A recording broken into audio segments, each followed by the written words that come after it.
శ్రీశుకుల వారు ఈ బ్రహ్మాండాలన్నింటినీ స్వామివారు ఎలా సృష్టించి తన లీల ద్వారా ఏ విధంగా ఈ బ్రహ్మాండాలని ఆటలాడుతున్నాడో ఈ విషయాలన్నీ చెప్పండి అనగానే ఒక్కసారి పరమాత్మని మనసులో ధ్యానం చేశారు. నమ పరస్మై పురుషాయ భూయసే సదుద్భువస్థాన నిరోధలీలయ. ఆ పరమపురుషుడు అపరిమితమైనటువంటి మహిమాన్వితుడని ఒక్కసారి మనసులో భావన చేసి ఆ పురుషోత్తముడి యొక్క పాదపద్మాలని పదే పదే ఒక్కసారి స్మరించారుట, ప్రణమిల్లారుట సుఖదేవుల వారు. అయ్యా నాయన, ఒక విషయం చెప్తాను, గుర్తుపెట్టుకో పరీక్ష అని ఒక విషయాన్ని చెప్తున్నారు. సయేష ఆత్మాత్మవత అధీశ్వర. భగవంతుడు జ్ఞానులందరికీ కూడా ఆత్మస్వరూపం, అయితే భక్తులందరికీ కూడా ఆయన స్వామి. అలాగే వైదికులందరికీ కూడా మహానుభావుడు వేదమూర్తి. అలాగే ధార్మికులందరికీ కూడా ఈ పరమాత్మ ధర్మమూర్తి. తాపసులందరికీ కూడా తపోమూర్తి. బ్రహ్మ రుద్రాది దేవతలందరికీ కూడా స్వామి నిర్మల హృదయాలలో ఆయన స్వస్వరూపంతో కూడా దర్శనమిచ్చేటటువంటి స్వరూపం కలిగినటువంటి వారు. అట్టి శ్రీహరి భగవానుడు మాపై ప్రసన్నుడగుగాక అని ఆ శ్రీహరికి నమస్కారం చేసి ఈ యొక్క విధానాన్ని అంతటినీ చెప్పడం ప్రారంభం చేస్తున్నాడు. నువ్వు నన్ను అడిగావే ఈ ప్రశ్న ఆయన పరీక్షిత్తు, ఇదే ప్రశ్నని నారదుల వారు బ్రహ్మగారిని అడిగారు కానొక సమయంలో. ఆ ప్రశ్నకి బ్రహ్మగారు ఏం సమాధానం చెప్పారో నీకు చెప్తున్నాను వినమన్నాడు. నారద ఉవాచ, అడుగుతున్నారు తండ్రి గారిని. దేవదేవ నమస్తేస్తు భూతభావన పూర్వజ. తండ్రి, నీకు కేవలం నాకే కాదు సకల జీవుల అందరికీ కూడా నువ్వు తండ్రి స్వరూపాన్ని, దేవతలలో శ్రేష్ఠుడివి, ఈ సృష్టినంతటినీ నిర్మించినటువంటి సృష్టికర్తవి. అయ్యా మీకు నమస్కారం చేస్తున్నానన్నాడు. ప్రభో, ఈ విశ్వం యొక్క లక్షణం ఏమిటో చెప్పండి అన్నాడు. ఈ యొక్క విశ్వానికి ఆధారం ఏమిటో మీరు చెప్పండి అన్నాడు. ఈ యొక్క విశ్వాన్ని సృష్టించిన వాళ్ళెవరో మీరు చెప్పండి అన్నాడు. అయ్యా, ఎవరి ఆధీనంలో ఈ జగత్తంతా కూడా ఉన్నది, అసలు విశ్వం అంటే ఏమిటి, దీని తత్వం ఏమిటో ఏమిటి నాకు బోధపరచండి. ఇదే చెప్తారండి బ్రహ్మగారు నారదుడికి ఉపదేశించినటువంటి భాగవత ప్రవచనం ఇది. చూడండి, నాన్నగారు మీరు సర్వజ్ఞుడు కదా, మీరు పూజ్యులు కదా, భూత భవిష్యత్ వర్తమానాలన్నింటికీ కూడా నువ్వే స్వామివి కదా, నువ్వు చెప్పకపోతే నాకు ఈ విషయాలు ఎవరు చెప్తారండి? ఈ జగత్తంతా కూడా ఉత్తమ మధ్యమ అధమ వస్తువులన్నీ కూడా నామ రూప గుణాత్మకములే కదా, కార్యకారణాత్మకమగు ఈ జగత్తంతయు నీ వల్ల తప్ప ఇతరులు ఎవరి వల్లనూ ఇది సృష్టించబడలేదని నేను అనుకుంటున్నానన్నాడు. కాబట్టి నువ్వే ఈ జగత్తుకంతటికీ మూలమని నేను అనుకుంటున్నాను తండ్రి, నువ్వేనా దీనికి మూలం, మరి ఇంకెవరైనా ఉన్నారా అని అడిగితే బ్రహ్మగారు అంటున్నారు, నాయన, లోక కళ్యాణాన్ని ఆకాంక్షించి నువ్వు చాలా చక్కనైనటువంటి ప్రశ్న నన్ను అడిగావు. అయితే భగవంతుడి యొక్క గుణ వైభవాలు వర్ణించడానికి నీ యొక్క ప్రశ్న నన్ను ప్రేరణ చేస్తున్నది చెప్పడానికి. అవిజ్ఞాయా పరమత్త ఏవవస్తం యతోహిమే. వాస్తవంగా నన్ను గూర్చి నువ్వేమన్నావు? నువ్వు సర్వజ్ఞుడివి, నువ్వే ఈ యొక్క జగత్తుకంతటికి మూల పురుషుడివి, నువ్వే ఈ జగత్తును నిర్మించిన వాడివి అని అన్నావుగా. అది అక్షరాల తప్పు నాయన. బ్రహ్మగారంతటి ఆయన చెప్తున్నాడు ఈ మాట. మరి ఏమిటి? పరమాత్మ యొక్క తత్వాన్ని ఎవడైతే ఎరగడో వాడు మాట్లాడే మాటలు ఇలాగే ఉంటాయని నారదుడి మాటల గురించి చెప్తున్నాడు. ఎందుకంటే ఇదంతయు కూడా వాళ్ళు నా ప్రభావం అనే అనుకుంటారు, కానీ నిజానికి ఇది నా ప్రభావం కాదు. మరి ఏమిటయ్యా ఇది? యద ఆర్కో అగ్నిర్ యథా సోమో యథ నక్షత్ర గ్రహతారకా. ఈ లోకంలో సమస్త సృష్టికి కూడా పరమశక్తి స్వరూపుడైన పరమాత్మ శక్తి మరొకటి ఉన్నది. అదే ఈ యొక్క సూర్యుడిని, అగ్నిని, చంద్రుణ్ణి, నక్షత్రాలని, గ్రహములని అన్నింటినీ కూడా నడిపిస్తోంది ముందరికి. వాటికి స్వయం ప్రకాశకాలని కూడా ఇస్తున్న తేజోమూర్తి ఈ భగవానుడే. భగవంతుని యొక్క తేజస్సు నుండే ఇవన్నీ పొందగలుగుతున్నాయి. అలాంటి వారు ఎవరయ్యా? తస్మై నమో భగవతే వాసుదేవాయ ధీమహి. అటువంటి వాసుదేవుణ్ణి నేను ధ్యానం చేస్తున్నానన్నాడు బ్రహ్మగారు. ఆయనే వాసుదేవుడయ్యా, ఈ మూలాన్ని, ఈ జగత్తుకు అంతటికీ కూడా ఆధారభూతుడైన. యన్మాయయా దుర్జయయా మాం బ్రువంతి జగద్గురుం. భగవంతుని యొక్క దుర్జయమైనటువంటి మాయ చేత మనందరం మోహితులం అవడం చేత లోకులు ఏదో బ్రహ్మగారే ఈ జగత్తునంతటినీ సృష్టిస్తున్నారని అనుకుంటారు. నిజానికి కానీ దీన్ని సృష్టించింది నేను కాదు. నాకు కూడా ఈ బలాన్ని ఇచ్చిన వాడు ఎవరు? ఆ శ్రీకృష్ణ పరమాత్మ. కృష్ణం వందే జగద్గురుం, ఆ మహానుభావుడు. అట్టి వాసుదేవ భగవానుడి అలాంటి పరమాత్మ స్వరూపాన్ని ఈరోజు నేను మనస్ఫూర్తిగా నమస్కరిస్తున్నానని భగవంతుడిని మనసులో ధ్యానం చేశాడు బ్రహ్మగారంతట ఆయన. చేసి ఈ మాయ ఆ స్వామి ఎదుట నిలబడదయ్యా అని చెప్పాడు. నా మాయ ఆయన మాయ ముందు ఎలా నిలబడకూడదు? అసలు అది దానికి తాత్కారమే లేదన్నారు. నారద, ఒక విషయాన్ని చెప్తాను, గుర్తుపెట్టుకో. ద్రవ్యం కర్మంచ కాలశ్చ స్వభావో జీవయేవచ. కర్మలు, కాలము, స్వభావము, ప్రాణులు మొదలైనవన్నీ కూడా వాస్తవంగా భగవంతుని కంటే భిన్నమైనటువంటివి ఏమీ కావు. ఇవన్నీ భగవంతుడిలో నుంచి వచ్చినవే తప్ప మరొకటి కాదయ్యా. కాబట్టి ఇవన్నీ కూడా భగవత్ స్వరూపాలే అని చెప్పాడు. చెప్పి ఆయన అంటున్నాడు, నాయన నారద, ఒక విషయాన్ని చెప్తాను, గుర్తుపెట్టుకో. ఈ జగత్తంతా కూడా ఉన్నటువంటి దేవతలైతే ఏమిటి, రాక్షసులైతే ఏమిటి, నేనైతే ఏమిటి, శంకరుడైతే ఏమిటి, నీ సోదరులైనటువంటి సనక సనందనాది మహర్షులైతే ఏమిటి, దేవతలైతే ఏమిటి, అసురులైతే ఏమిటి, మానవులు, నాగులు, పక్షులు, మృగాలు, సరీసృపాలు, గంధర్వులు, అప్సరసలు, యక్షులు, ఇవన్నీ కూడా ఆ విద్యాధరులు, చారణులు, వృక్షాలు, ఆకాశము, జలము, స్థలము, ప్రాణులు, గృహాలు, నక్షత్రాలు, గ్రహాలు, తోకచుక్కలు, తారలు, ఇవన్నీ కూడా ఆయన యొక్క స్వరూపాలే, నాతో సహా కలిపి, శంకరుడితో సహా కలిపి. కాబట్టి ఆయన యొక్క తేజస్సు నుంచే మేమందరం ఉద్భవించినటువంటి వాళ్ళం. ఈ జగత్తులో కనిపించే ప్రతి వస్తువు కూడా ఆయన తేజస్సుతోనే నిండిపోయి ఉన్నది. మరొక అన్య వస్తువు అనేటటువంటిది లేదు నాయన. ఇదే భాగవతం అండి, గుర్తుపెట్టుకోండి. భాగవంతుడి యొక్క తేజో విశేషాన్ని పరిపూర్ణంగా పట్టుకునేటటువంటి స్థితిది. కాబట్టి ఇదేనయ్యా, ఈ విశ్వమంతా సర్వము కూడా విరాట్ పురుషుడి చేత భాసిల్లుతూ ఉన్నదన్నారు. కాబట్టి ఈ విషయాన్ని గ్రహించాలయ్యా నారద, ఎవరైనా సరే అని. ఇది గుర్తుపెట్టుకో. ముఖ్యంగా భగవంతుడు సకల రూపాలన్నింటినీ తాను పొందుతూ ఉంటాడు. ఆ పొందుతున్నటువంటి రూపంలో ఆయన ఈ ఒక్కో సమయంలో ఈ యొక్క సృష్టి అంతా కూడా జరిగినప్పుడు, ఈ సృష్టిని ప్రారంభం చేయడానికి కూడా ఈయన ఈ సంకల్పం చేసినప్పుడు, పృథివిని భూమిలో ఆ పాతాళంలో నుంచి పైకెత్తినప్పుడు ఆయన వరాహమూర్తిగా వచ్చాడు. మొట్టమొదట వచ్చి భూమిని ఉద్ధరించాడు. అలాగా ఒక్కొక్క స్థితి యందు ఒక్కొక్క అవతార స్వీకారం చేశాడని మనం మొదట్లో చెప్పుకున్న 21 అవతారాల గురించి కూడా మళ్ళీ ఈ బ్రహ్మగారు నారదుల వారికి చెప్తూనే వచ్చాడు. అయినా ఈ విషయాన్ని గుర్తుపెట్టుకో. ఆ పరమేశ్వర స్వరూపం, ఆ భగవత్ స్వరూపం చాలా గొప్పది. నా అంతటి వాడు కూడా నేనేదో ఈ సృష్టి చేశాను, ఈ సృష్టిని నడిపాను ముందరికి అని అనుకుంటూ ఉంటాం. కానీ మాకు కూడా ఈ శక్తి ఇస్తున్నవాడు పరమాత్మ అని చెప్పడానికి నీకు వృత్తాంతం చెప్తాను, గుర్తుపెట్టుకోమన్నాడు. నేను శ్రీ మహావిష్ణువు యొక్క నాభి కమలం నుంచి ఉద్భవించాను.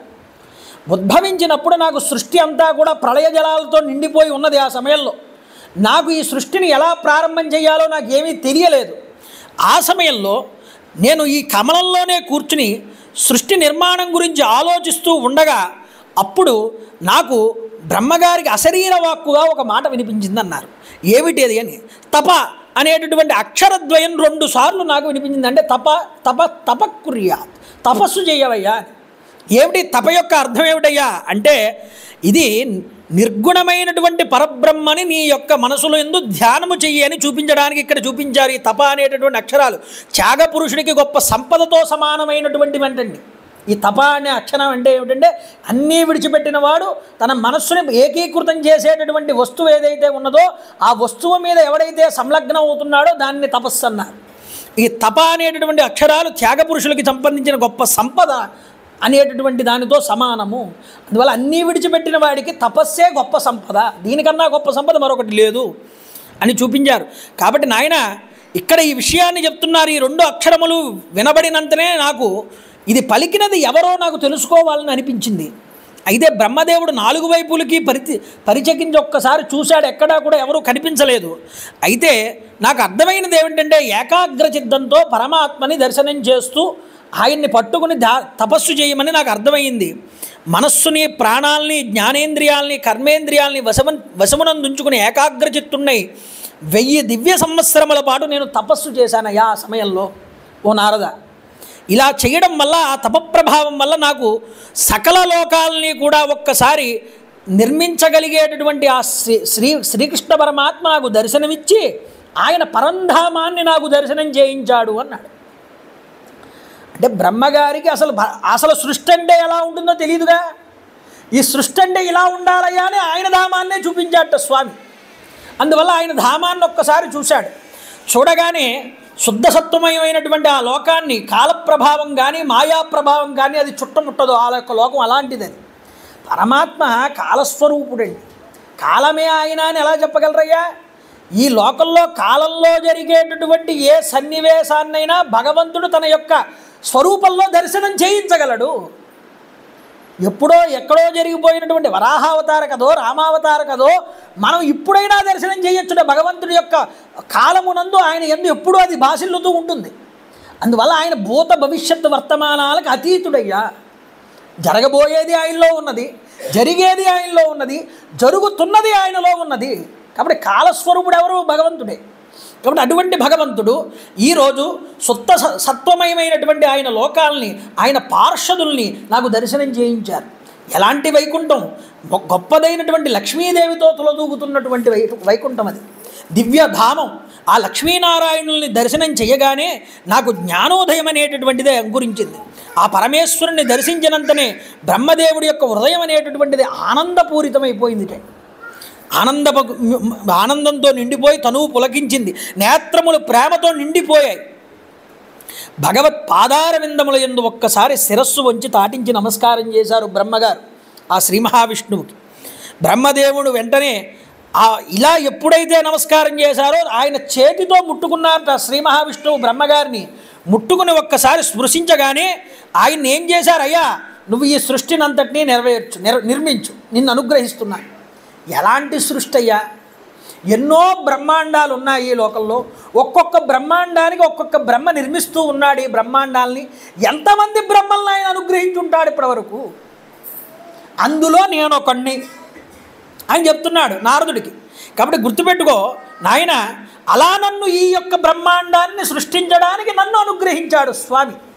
గుర్తుపెట్టుకోవయ్యా. కాబట్టి ప్రసన్నుడై శ్రీ మహావిష్ణువు తన కరస్పర్శ చేస్తూ మందహాసంతో మృదుమధురంగా నాతో మాట్లాడాడయ్యా. ఏమని? త్వయాహం తోషిత. అయ్యా, నేను ఆనందిస్తున్నాను.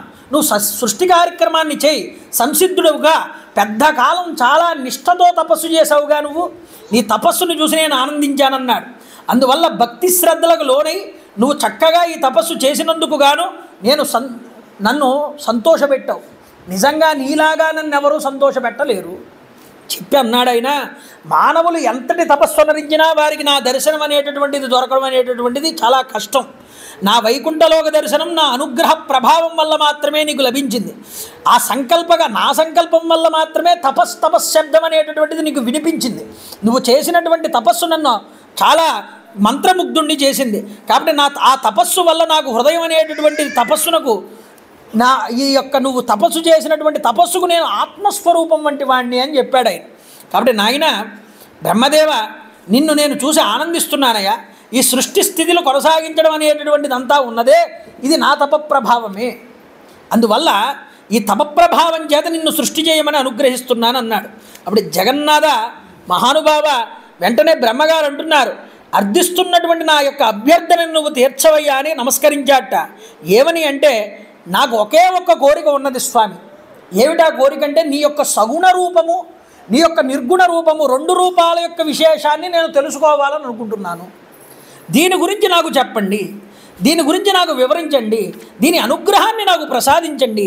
ఈ జగత్తు యొక్క సృష్టి స్థితి లయలనేటటువంటి వనర్చడానికి నువ్వు చాలా రూపాలు దాల్చి అందులో క్రీడిస్తూ ఉంటావు కదా, నీవు ఈ క్రీడలు నిర్వహించడంలో కలిగినటువంటి మర్మం ఏమిటో నాకు చెప్పవయ్యా. ఎందుకు ఈ సృష్టి చేయడం ఇలాగా, దీన్ని మళ్ళీ లయం చేయడం ఉండడం?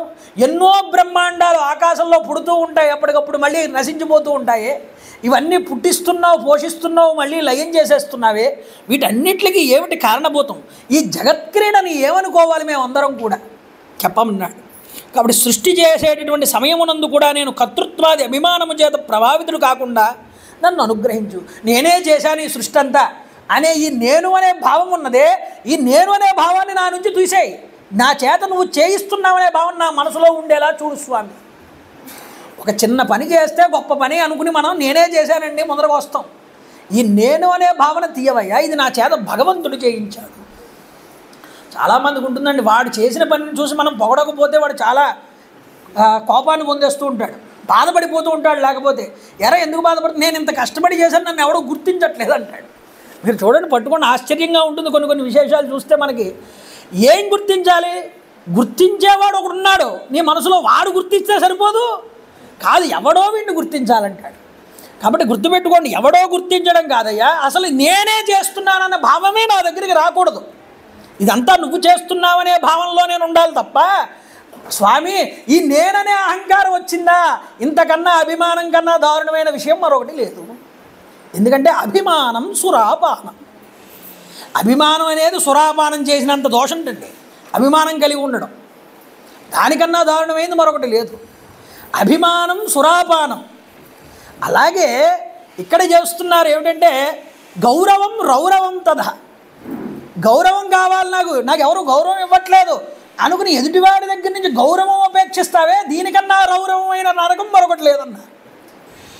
అభిమానం సురాపానం గౌరవం రౌరవం తదా ప్రతిష్ట సూకరీవిష్ట అన్నారు.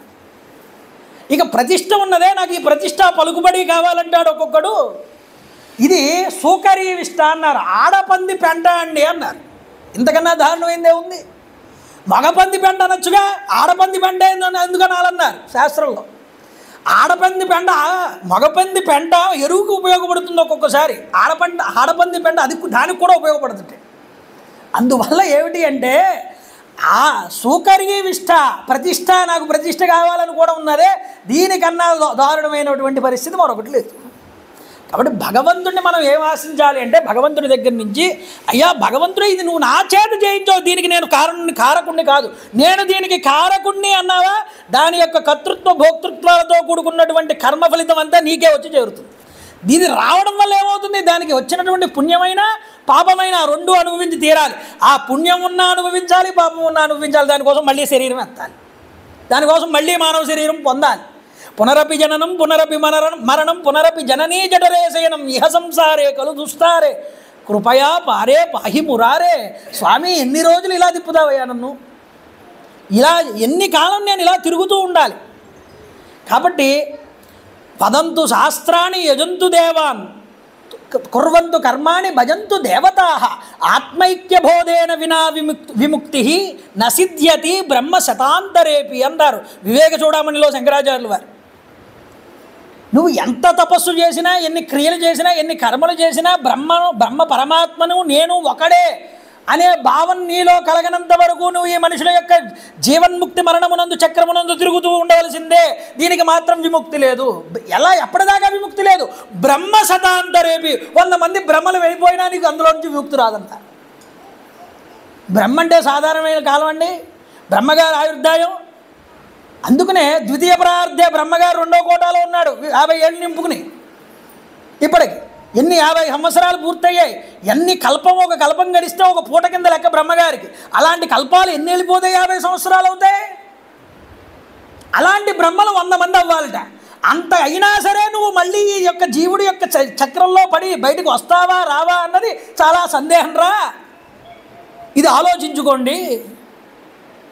కాబట్టి బ్రహ్మశతాంతరేపి, ఇందువల్ల నీకు ముందుగా నేను అనే ఈ భావం ఉన్నదే, ఈ నేను భావం తీసే ముందు ఇది భగవంతుడు చేయిస్తున్నాడు నా చేత.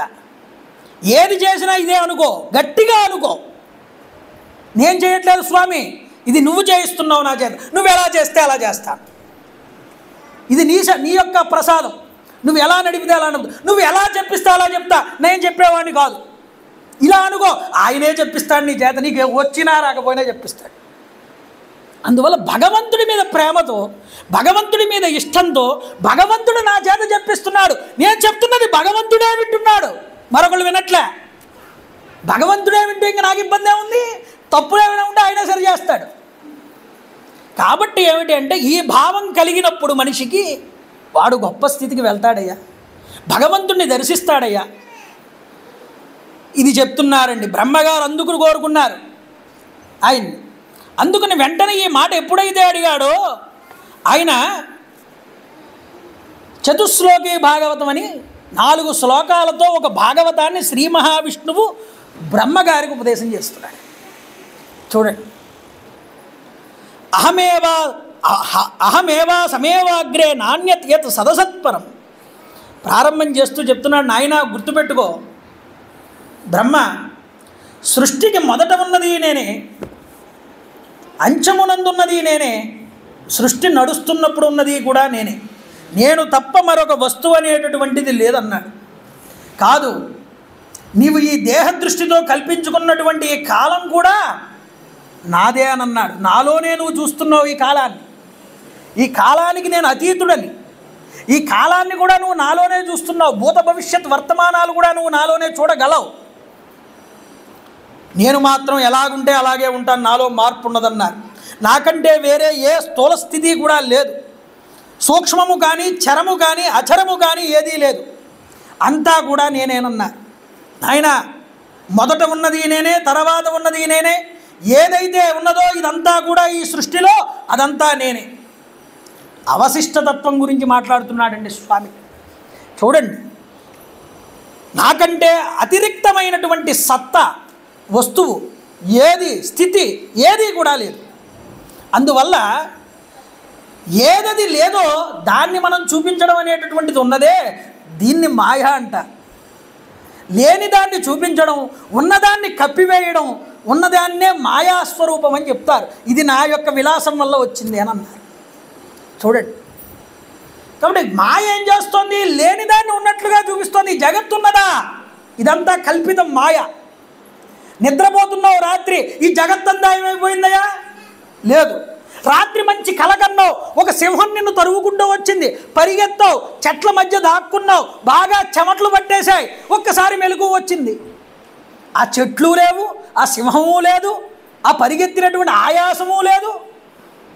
ఏమైపోయింది? ఇదంతా లోకమంతా ఏమైపోయింది? నిద్రపోయిన వాడు కలలో నుంచి నిద్ర లేచిన వాడికి కల ఎలా పోతుందో, ఈ శరీరం దాల్చిన వాడు శరీరం విడిచిపెట్టిన తర్వాత ఈ లోకం కూడా లేదన్నా. అందువల్ల గుర్తుపెట్టుకోండి, ఇదంతా కూడా ఉన్నది మాయాస్వరూపం, లేనిది ఉన్నట్లుగా కనిపిస్తున్నది, అసలైన పదార్థం కనిపించకుండా లుప్తమై ఉన్నది. అందువల్ల ఇది నా యొక్క మాయ వల్లే సాధ్యమైందన్నారు. ఇది గుర్తుపెట్టుకోవయ్యా.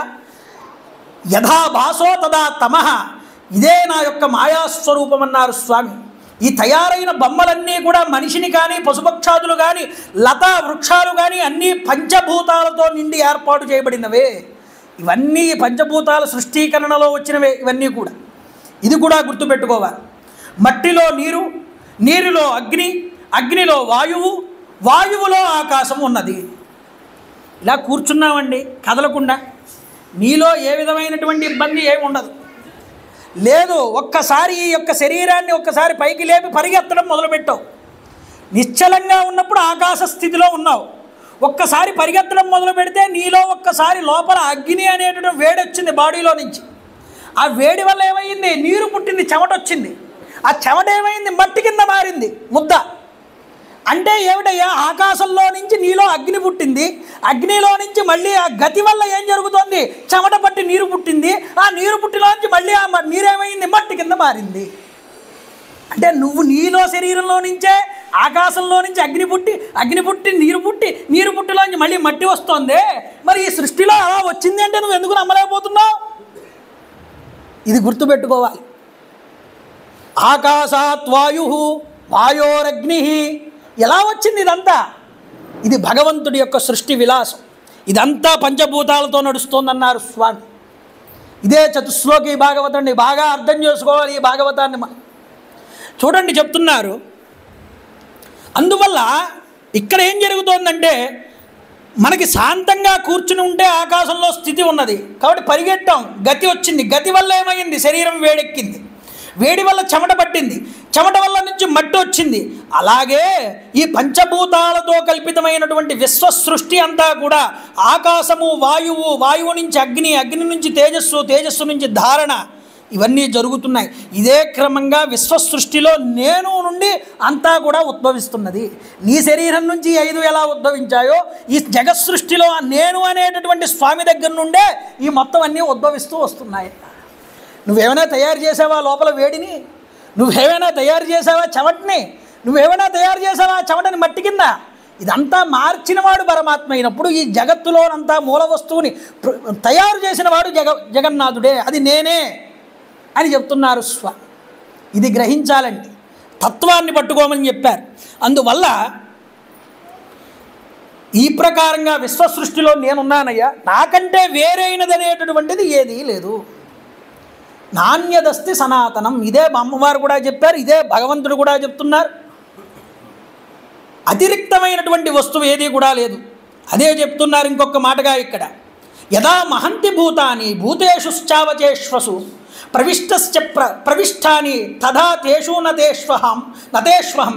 అయ్యా, లోకంలో ఆకాశంలో రాహువు యొక్క గ్రహం ఉన్నది అని అంటాం.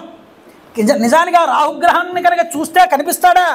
కనిపించడు, ఆయన ఛాయామాత్రంగా ఉంటాడు. అలాగే వాస్తవంగా ఈ విశ్వం అనేటటువంటిది లేనే లేదు, కానీ అది ప్రతీతమవుతున్నది ఎవరి యందు? నా యందు ప్రతీతమవుతున్నది, నా యందు ప్రకాశిస్తోంది అదంతా కూడా.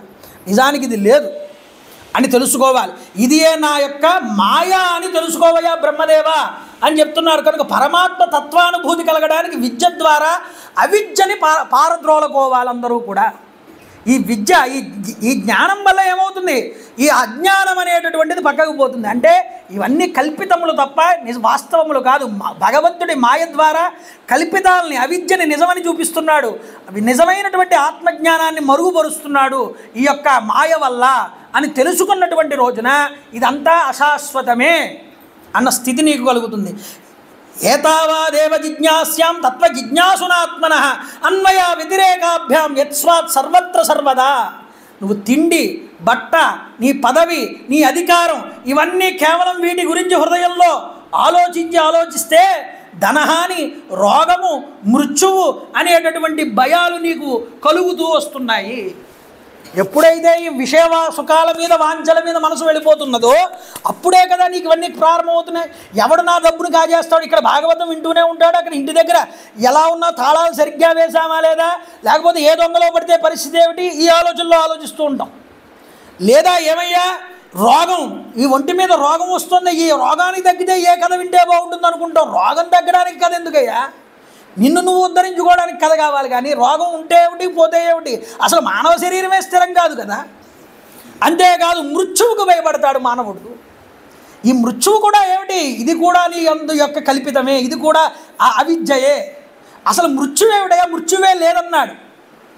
ఈ మృత్యు అనేటటువంటిది ఏమిటి? అవిద్య, అజ్ఞానం వల్ల కలుగుతున్నది తప్ప ఇది మరొకటి కాదని సనత్సుజాతీయంలో సనత్ కుమార్ వారు చక్కగా వివరిస్తారు దీని గురించి.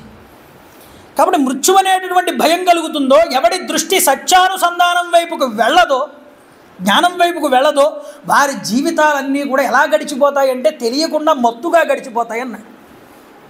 ఇప్పుడు నారాయణుడు చెప్తున్న మాట చాలా బలిష్టమైన మాటలండి. అందుకనే దీన్ని భాగవతం అన్నారు. ఇది జ్ఞానాన్ని కలిగించేటటువంటిది. ఇది బ్రహ్మగారికి సైతము శిరోధార్యమైంది ఈ మాట. అందువల్ల ఇక్కడ మాట్లాడుతున్నది ఒక జిజ్ఞాసువు గురించి అండి. ఎందుకంటే ఇక్కడ ఆర్తితో అడిగాడు బ్రహ్మగారు, ఆయనకి చెప్తున్నాడు.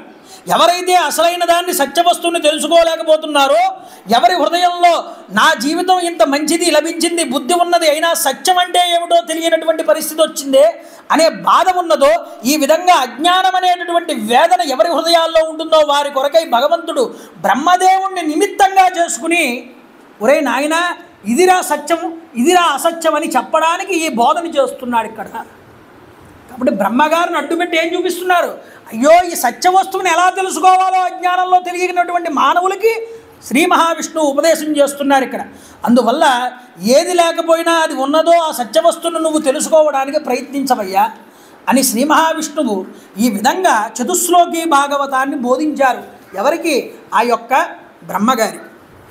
బోధిస్తే పితామహుడైనటువంటి బ్రహ్మదేవుణ్ణి నిమిత్త మాత్రంగా చేసుకుని ఈ విధంగా పరమాత్మ తన రూపాన్ని ప్రకటించి తర్వాత అంతర్ధానం అయ్యారు. వెంటనే ఈ విషయం అంతా చెప్పిన తర్వాత నారదుల వారు అన్నారు, తండ్రి మహానుభావ, సృష్టికర్త అయినటువంటి బ్రహ్మదేవుడు ఆ బ్రహ్మదేవుడి దగ్గరికి వచ్చి సేవ చేశాట. నారదుడు సేవ చేసి అడుగుతున్నాడు, నాయన ఈ భాగవత పురాణం ఏదైతే ఉన్నదో శ్రీ మహావిష్ణువునికి చెప్పారుగా, ఆ చెప్పినటువంటి భాగవత పురాణాన్ని నాకు కూడా వినిపించవయ్యా. ఏమిటి భాగవత పురాణం? 10 లక్షణములతో ఉన్నటువంటి భాగవత పురాణం. ఈ ఈ దశ లక్షణాలతో ఉన్నదని శ్రీ మహావిష్ణువు చెప్పారుగా, ఈ భాగవతం 10 లక్షణాలతో బాసిల్లుతున్నదిట. ఆ 10 లక్షణాలతో ఉన్న భాగవతాన్ని నాకు ఒక్కసారి బోధిస్తే నేను వింటానన్నాడు నారదులు గారు. వెంటనే ఆయన చెప్పడం ప్రారంభం చేస్తున్నారండి బ్రహ్మగారు. అయ్యా, భాగవత లక్షణాలు 10 లక్షణాలతో భాగవతం బాసిల్లుతూ ఉంటుంది. అత్ర సర్గో విసర్గశ్చ స్థానం పోషణ ఊతయ మన్వంతర ఈశానుకదా నిరోధో ముక్తిరాశ్రయ. అయ్యా నాయన, 10 రకాలు భాగవత లక్షణాలు ఎన్ని ఉంటాయి. ఏమిటన్నారు? మొట్టమొదటిది సర్గ, రెండవది విసర్గ, 3 స్థానము, 4 పోషణము, 5 ఊతి, 6 మన్వంతరము, 7 ఈశానుకదనము, 8 నిరోధము, 9 ముక్తి, 10 ఆశ్రయము. ఈ 10 లక్షణాలతో భాగవతం ఉంటుందన్నారు. అయితే మీరు చూడండి, 10 లక్షణాలతో ఇది 2వ స్కందం. ఒక స్కందం అయిపోయింది ఆల్రెడీ పొద్దున్న, ఇప్పుడు 2వ స్కందం చెప్తున్నాం. 3వ స్కందం నుంచి మొదలుపెట్టి 12వ స్కందం దాకా ఈ 10 లక్షణాలు చెప్పారు. అందువల్ల ఏమిటంటే సర్గం నుంచి 3వ స్కందం ప్రారంభం అవుతుంది, ఆఖరికి ఆశ్రయముతో పూర్తవుతుంది 12వ స్కందంతో.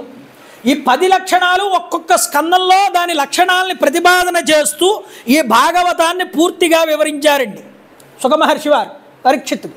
కాబట్టి అసలు ఏమిటి ఈ 10 లక్షణాలు ఏమిటో ఒక్కసారి వివరిస్తున్నారు ఇక్కడ, చూద్దాం. దశమస్య విశుద్ధ్యర్థం నవనాం ఇహ లక్షణం. ఆయన చెప్తున్నారు, అయ్యా గుర్తుపెట్టుకో, పరమేశ్వరుడి యొక్క ప్రేరణ వల్ల త్రిగుణములలో సంక్షోభం అనేటటువంటిది ఏర్పడినప్పుడు ఆకాశాది పంచభూతములు, శబ్దాది తన్మాత్రలు, దశేంద్రియములు, అహంకార మహాత్మ్యములు అనేటటువంటివన్నింటినీ కూడా ఉత్పన్నం చేస్తాడు భగవంతుడు. ఈ ఉత్పన్నం అవడాన్నే సర్గము అని పిలుస్తారు శాస్త్రంలో అన్నారు. అందుకనే పరమేశ్వరుడు యొక్క ప్రేరణ ద్వారా సత్వరజస్తమో గుణాలు ప్రేరణమై పంచతన్మాత్రలు, పంచభూతములు ఇవన్నీ కూడా ఉద్భవిస్తాయన్నారు. ఇవి ఉద్భవించడాన్ని ఏమన్నారంటే సృష్టిలో మొట్టమొదటి అడుగు ఇది. సృష్టి ఏర్పడినప్పుడు ఈ త్రిగుణాల వల్లే కదా సృష్టి ముందరికి నడుస్తున్నది. అందువల్ల దీన్ని సర్గము అని పిలిచారండి. ఇక రెండవది ఏమిటో చూద్దామన్నారు. చూడండి, ప్రకృతి యందు అల్లకల్లోలాలు జరిగినప్పుడే సృష్టి ప్రారంభం అవుతుందన్నారు. అయితే ఇలా జరగడాన్ని ఏమన్నారయ్యా, దీన్ని సర్గము అన్నారు.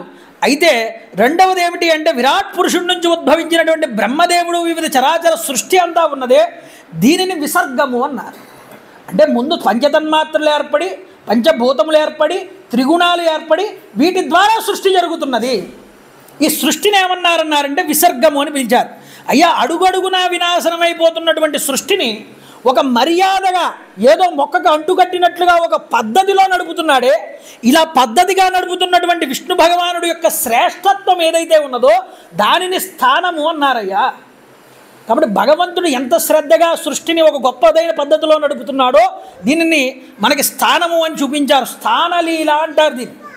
కాబట్టి మరొకటి చెప్తున్నారు ఇక్కడ, సురక్షితంగా ఉన్నటువంటి సృష్టిలో గల భక్తులపై చూపించేటటువంటి అనుగ్రహం ఉన్నదే, భగవంతుడు ఈ అనుగ్రహం చూపించకపోతే మనం ఇలా గాలి పీల్చుకోగలమా, ఇలా కూర్చోగలమా, ఇలా మాట్లాడగలమా, ఇలా వినగలమా? శ్రద్ధగా వినలేని వాళ్ళు ఎంతమంది ఉన్నారు, చూడలేని వాళ్ళు ఎంతమంది ఉన్నారు, మాట్లాడలేని వాళ్ళు ఎంతమంది ఉన్నారు.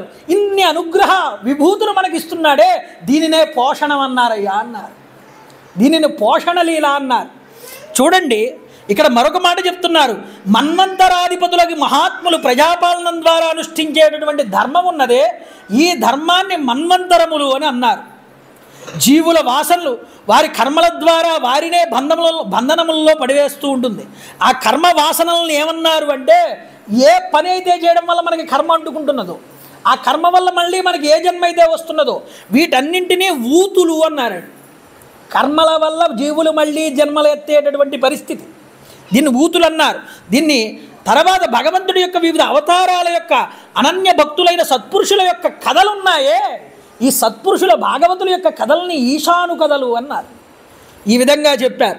తరువాత శ్రీహరి యొక్క యోగ నిద్రాస్థితుడై శయనించేటప్పుడు జీవులను తన శక్తులను తనలో లీనమర్చుకుని ఆ స్థితినే నిరోధము అని అన్నారు. అంటే శరీరం మొత్తం సృష్టి అంతా కూడా లైవ్ అయిపోయిన తర్వాత ఈ యొక్క జీవుల యొక్క కర్మ వాసనలన్నింటినీ బీజముల రూపంలో తనలో నిక్షేపించుకుంటాట. ఇలా నిక్షేపించుకున్నటువంటి స్థితినే నిరోధం అన్నారండి.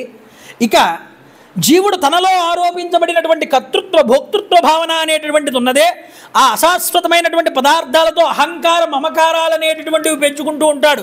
ఈ వృత్తులన్నింటినీ కూడా త్యజించి పరమాత్మ స్వరూపమునందే ఉండడం ఏదైతే ఉన్నదో దీన్ని ముక్తి అన్నారయ్యా. కాబట్టి ఇది నేను చేశాను, ఇది నా వల్ల జరిగింది, ఈ కర్తృత్వ భోక్తృత్వాలు అనేటటువంటివి పోతాయి, ఈ జడ పదార్థాల మీద వ్యామోహం తొలగిపోతుంది, పరమాత్మ మీద మనస్సు నిలబడుతుంది. అలా నిలబడిన వాడు ముక్తివంతుడు. ముక్తి అని దీన్ని చూపించారు. కాబట్టి జరాచర జగత్తు యొక్క ఉత్పత్తి స్థితిలయలకు కారణమైనటువంటి పరబ్రహ్మనే ఆశ్రయము అని పిలిచారయ్యా. కాబట్టి ఆఖరికి ఎవరయ్యా ఆశ్రయం? ఈ జగత్తంతటికీ కూడా మళ్ళీ ఆయనలోకి వెళ్ళిపోవాల్సిందేగా. అప్పుడు ఆశ్రయభూతుడు ఎవరు? పరమాత్మే. కాబట్టి ఈ భాగవతంలో దీన్ని ఆశ్రయము అని పిలిచారు. కాబట్టి ఆశ్రయం అనగా ముఖ్యంగా శరణాగతి. మనం ఎవరిని శరణు వేడాలి? భగవంతుణ్ణి శరణు వేడాలి. ఏది చెయ్యాలన్నా ఆయనేగా. కాబట్టి ఇది శరణాగతి. శరణాగతి అన్నింటికన్నా శ్రేష్టమైనది అన్నారు. ముందు మనలో ఉన్న అహంకారాన్ని విడిచిపెట్టి భగవంతుడి దగ్గరికి వెళ్ళి అక్కడ నాకు రక్షణ లభిస్తుంది ఆయన దగ్గరికి వెళ్తే అనే నమ్మకం నీలో కలిగి వెళితే ఆయన మీదే నీ భావం మొత్తం వెయ్యాలి. నీ ఆత్మ నివేదన చెయ్యాలి అక్కడ. ఇలా చేసినప్పుడు భగవంతుడి దగ్గర అప్పుడు ఆయన శరణాగతిని స్వీకరిస్తాడు. నీ శరణాగతిని అప్పుడేమవుతుంది? అయ్యా ఇక మీదట నేను ఇలాంటి దాన్ని చెయ్యను, నన్ను నువ్వే కాపాడాలి అన్నప్పుడు ఆయన నీ యొక్క శరణాగతిని స్వీకరిస్తాడన్నారు. అందువల్ల 6 లక్షణాలతో శరణాగతిని చెప్తారండి శాస్త్రంలో. ఈ 6 లక్షణాలతో ఉన్న శరణాగతి భగవంతుడు వేరు కాదయ్యా, ఈ రెండు ఒక్కటే. ఇది శ్రేష్టమైనది, ఉత్తమమైనటువంటిది. కాబట్టి అలాంటి సాక్షి చైతన్యమైనటువంటి ఆ పరమాత్మ ఆయన స్వయం సిద్ధ స్వరూపుడయ్యా భగవంతుడు. అలాంటి భాగవత లక్షణాలు 10 పొంది ఉన్నాడు భగవంతుడు అని చెప్పారు. అలా ఉత్పన్నమవడం వల్ల ఈ జలాల యందు విరాట్ పురుషుడు మొట్టమొదటి ఈ జలాలన్నీ సృష్టించినప్పుడు, ఈ యొక్క జగత్తునంతటినీ సృష్టించినప్పుడు మొట్టమొదటి ఆయన అండము రూపంలో ఉన్నాడు. ఈ విరాట్ పురుషుడు యొక్క అండము నుండి వెలువడినటువంటి స్థానముల్ని వెతకసాగాడు. ఈ వెతుకుతూ తన యొక్క సంకల్పంతో పవిత్ర జలాల్ని సృష్టించాడు మొట్టమొదటి పరమాత్మ. ఈ సృష్టించినటువంటి జలాలలో స్వామివారు విహరించారట. శ్రీమన్నారాయణుడు 1000 సంవత్సరాల వరకు ఈ విరాట్ పురుషుడు ఈ జలంలో ఉండడం వల్ల తే నారాయణో నామ యదాపహ పురుషోద్భవాహ. ఈ నారముడు అంటే నీరు అనే అర్థం అండి. ఈ నీటిలో వసించి ఉన్నాడు కాబట్టి ఈయన నారాయణుడు అని పేరు వచ్చింది ఆయన. అందువల్ల నారాయణ శబ్దం అనేటటువంటిది ఇక్కడ చూపించారు. అందువల్ల ఆయనకి నారాయణ అనే శబ్దం కూడా వచ్చిందయ్యా. పరమాత్మ యొక్క అనుగ్రహం వల్లనే ద్రవ్యము, కర్మ, కాలము, స్వభావము, జీవుడు అనేటటువంటివి ఏర్పడుతున్నాయి. ఆయన వల్ల ఏర్పడుతున్నాయి ఇవన్నీ కూడా. కర్మైన, కాలమైన, స్వభావమైన, జీవుడైన ఇవన్నీ ఆయన నుండి వస్తున్నాయి. ఆయన ఉపేక్ష వహించినప్పుడు ఇవేమీ కూడా ఉండవు, మళ్ళీ ఆయనలోకి వెళ్ళిపోతాయి. ఆయన ఉపేక్ష వహించనంత వరకే ఈ సృష్టి అలా కాస్త నడుస్తూ ఉంటుంది. ఆయనకి ఎప్పుడూ అలా ఉండిపోవడం ఇష్టం లేక కాస్త కదిలితే బాగుంటుందని, ఎప్పుడూ కదలకుండా ఎలా ఉంటారు, కొద్దిగా కదిలితే బాగుంటుంది. ఆయన కదిలినప్పుడు మళ్ళీ ఇవన్నీ కదులుతూ ఉంటాయి ముందరికి. అందుకని చూడండి, అతని ఉపేక్ష వల్ల ఇవేమీ కూడా ఉండవయ్యా. అట్టి పరమాత్మ నేను ఒక్కడినే అనేక రూపాల్లో ప్రకటితమవుతున్నానని తెలియజేస్తున్నాడు ఇక్కడ. ఏకం సత్ విప్రా బహుదా భవంతి అని ఇక్కడ మనకి ముఖ్యంగా ఈ విషయాన్ని చూపిస్తూ ఏకోహం బహుశ్యాం, తాను ఒక్కడే చాలా రకాలుగా, చాలా జీవులుగా, చాలా బ్రహ్మాండాలుగా ప్రకటితమవుతున్నాడు. కాబట్టి ఇలాంటిది ఆయన సంకల్ప మాత్రం చేత చేస్తాడయ్యా మహానుభావుడు. ఆ స్వామి తన యోగ నిద్ర నుండి మేలుకుని తన మాయ చేత హిరణ్మయ వీర్యాన్ని 3 భాగాలుగా విభజించి ఆ 3 భాగాల్ని ఆది దైవము, ఆది భౌతికము, ఆధ్యాత్మికం అనేటటువంటి తాపత్రయాల కింద సృష్టిస్తున్నాడు. అందువల్ల తాపత్రయాలు మనకు ఎందుకు కలుగుతున్నాయంటే జీవుల కర్మవశాన్ని బట్టి ఏర్పాటు జరుగుతున్నది. అందువల్ల ఆది భౌతిక, ఆది ఆధ్యాత్మికలన్నీ కూడా మనకు ఎందుకు పట్టుకుంటున్నాయంటే శరీరానికి ఇవన్నీ కూడా మన కర్మానుగుణంగా అనుభవించవలసి వస్తున్నటువంటి చర్యలు చెప్తున్నారు. నారాయణుడు యోగ నిద్ర నుండి లేచినప్పుడు అటు ఇటు కదలకుండా శరీరంలో ఉన్నటువంటి ఆకాశం నుండి ఓజస్సు అంటే ఇంద్రియ బలం వచ్చిందిట. సహ ఓజః బలం జజ్ఞే తతః ప్రాణో మహాసను. ఇక్కడ ఏమిటి అంటే బలం ఏర్పడిందిట, ఉత్పన్నమైంది శారీరక బలం. వీటి నుండి సమస్త శక్తుల యొక్క ప్రాణము కూడా ఉద్భవించింది. అసలు ఆయన కదలకుండా ముందు ఆయన శరీరం నుండి ఇవి ఉత్పన్నం చేశాడు బయటికి. ఇలా ఏర్పడినమాట ఈ ప్రాణాలన్నీ క్రియాశీలమయ్యాయి. క్రియాశీలమై జీవుల యొక్క మనుగడకి ఇవి ప్రధాన విభూతుల కింద మారాయని అక్కడ వివరణ ఇస్తున్నారు. ఆ విధంగా చెప్తే నాయన నారద మహర్షి ఇవన్నీ నువ్వు అర్థం చేసుకోను, ఆయన ఇవన్నీ కూడా పరమాత్మ యొక్క విభూతులు తప్ప మరొకటి కాదు అని చెప్పి ఈ తత్వాన్నంతటినీ నారదుడికి బోధించాడు బ్రహ్మగారు. ఈ దశలక్షణాలతో కూడుకున్న భాగవత కథని. ఇది విన్న తర్వాత సౌనకాదులు అందరూ కూడా అడుగుతున్నారు సూత మహర్షిని, నాయన సూత మహర్షి భాగవతోత్తముడైనటువంటి విదురుడు గురించి మీరు మాట్లాడారు కదా, ఆ విదురుడు తీర్థయాత్రలు చేశాడన్నారు కదా, అలా తీర్థయాత్రలు చేసినప్పుడు ఆయన మైత్రేయ మహర్షి దగ్గర గొప్ప జ్ఞానాన్ని పొందాడన్నారు కదా, ఆ జ్ఞానం ఏమిటో కూడా మేము వినాలనుకుంటున్నామన్నారు. ఎందుకంటే భాగవత తత్వం గురించి మీరు చాలా మాకు గొప్పగా వివరణ చేశారు. అయితే ఈ భాగవత తత్వం అనేటటువంటిది మహాత్ముల యొక్క సత్సాంగత్యం వల్ల ముందరకు ఇంకా నడుస్తూ ఉంటుంది.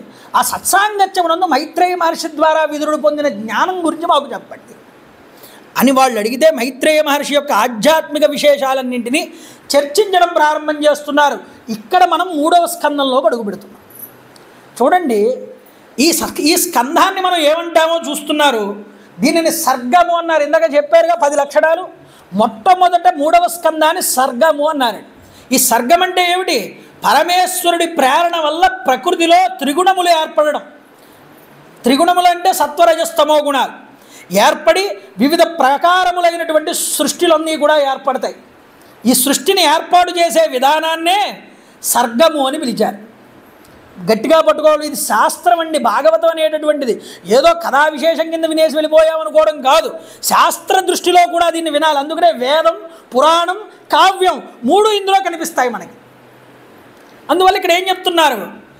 ఇక్కడ ఏమిటి అంటే ముఖ్యంగా వైషమ్యం, సంక్షోభం అనేటటువంటిది ఏర్పడి ఒక్కసారి జగత్తులో ఈ సంక్షోభం వల్ల త్రిగుణములు ఏర్పడి ఈ జగత్ అనేటటువంటిది ప్రారంభమవుతున్నది.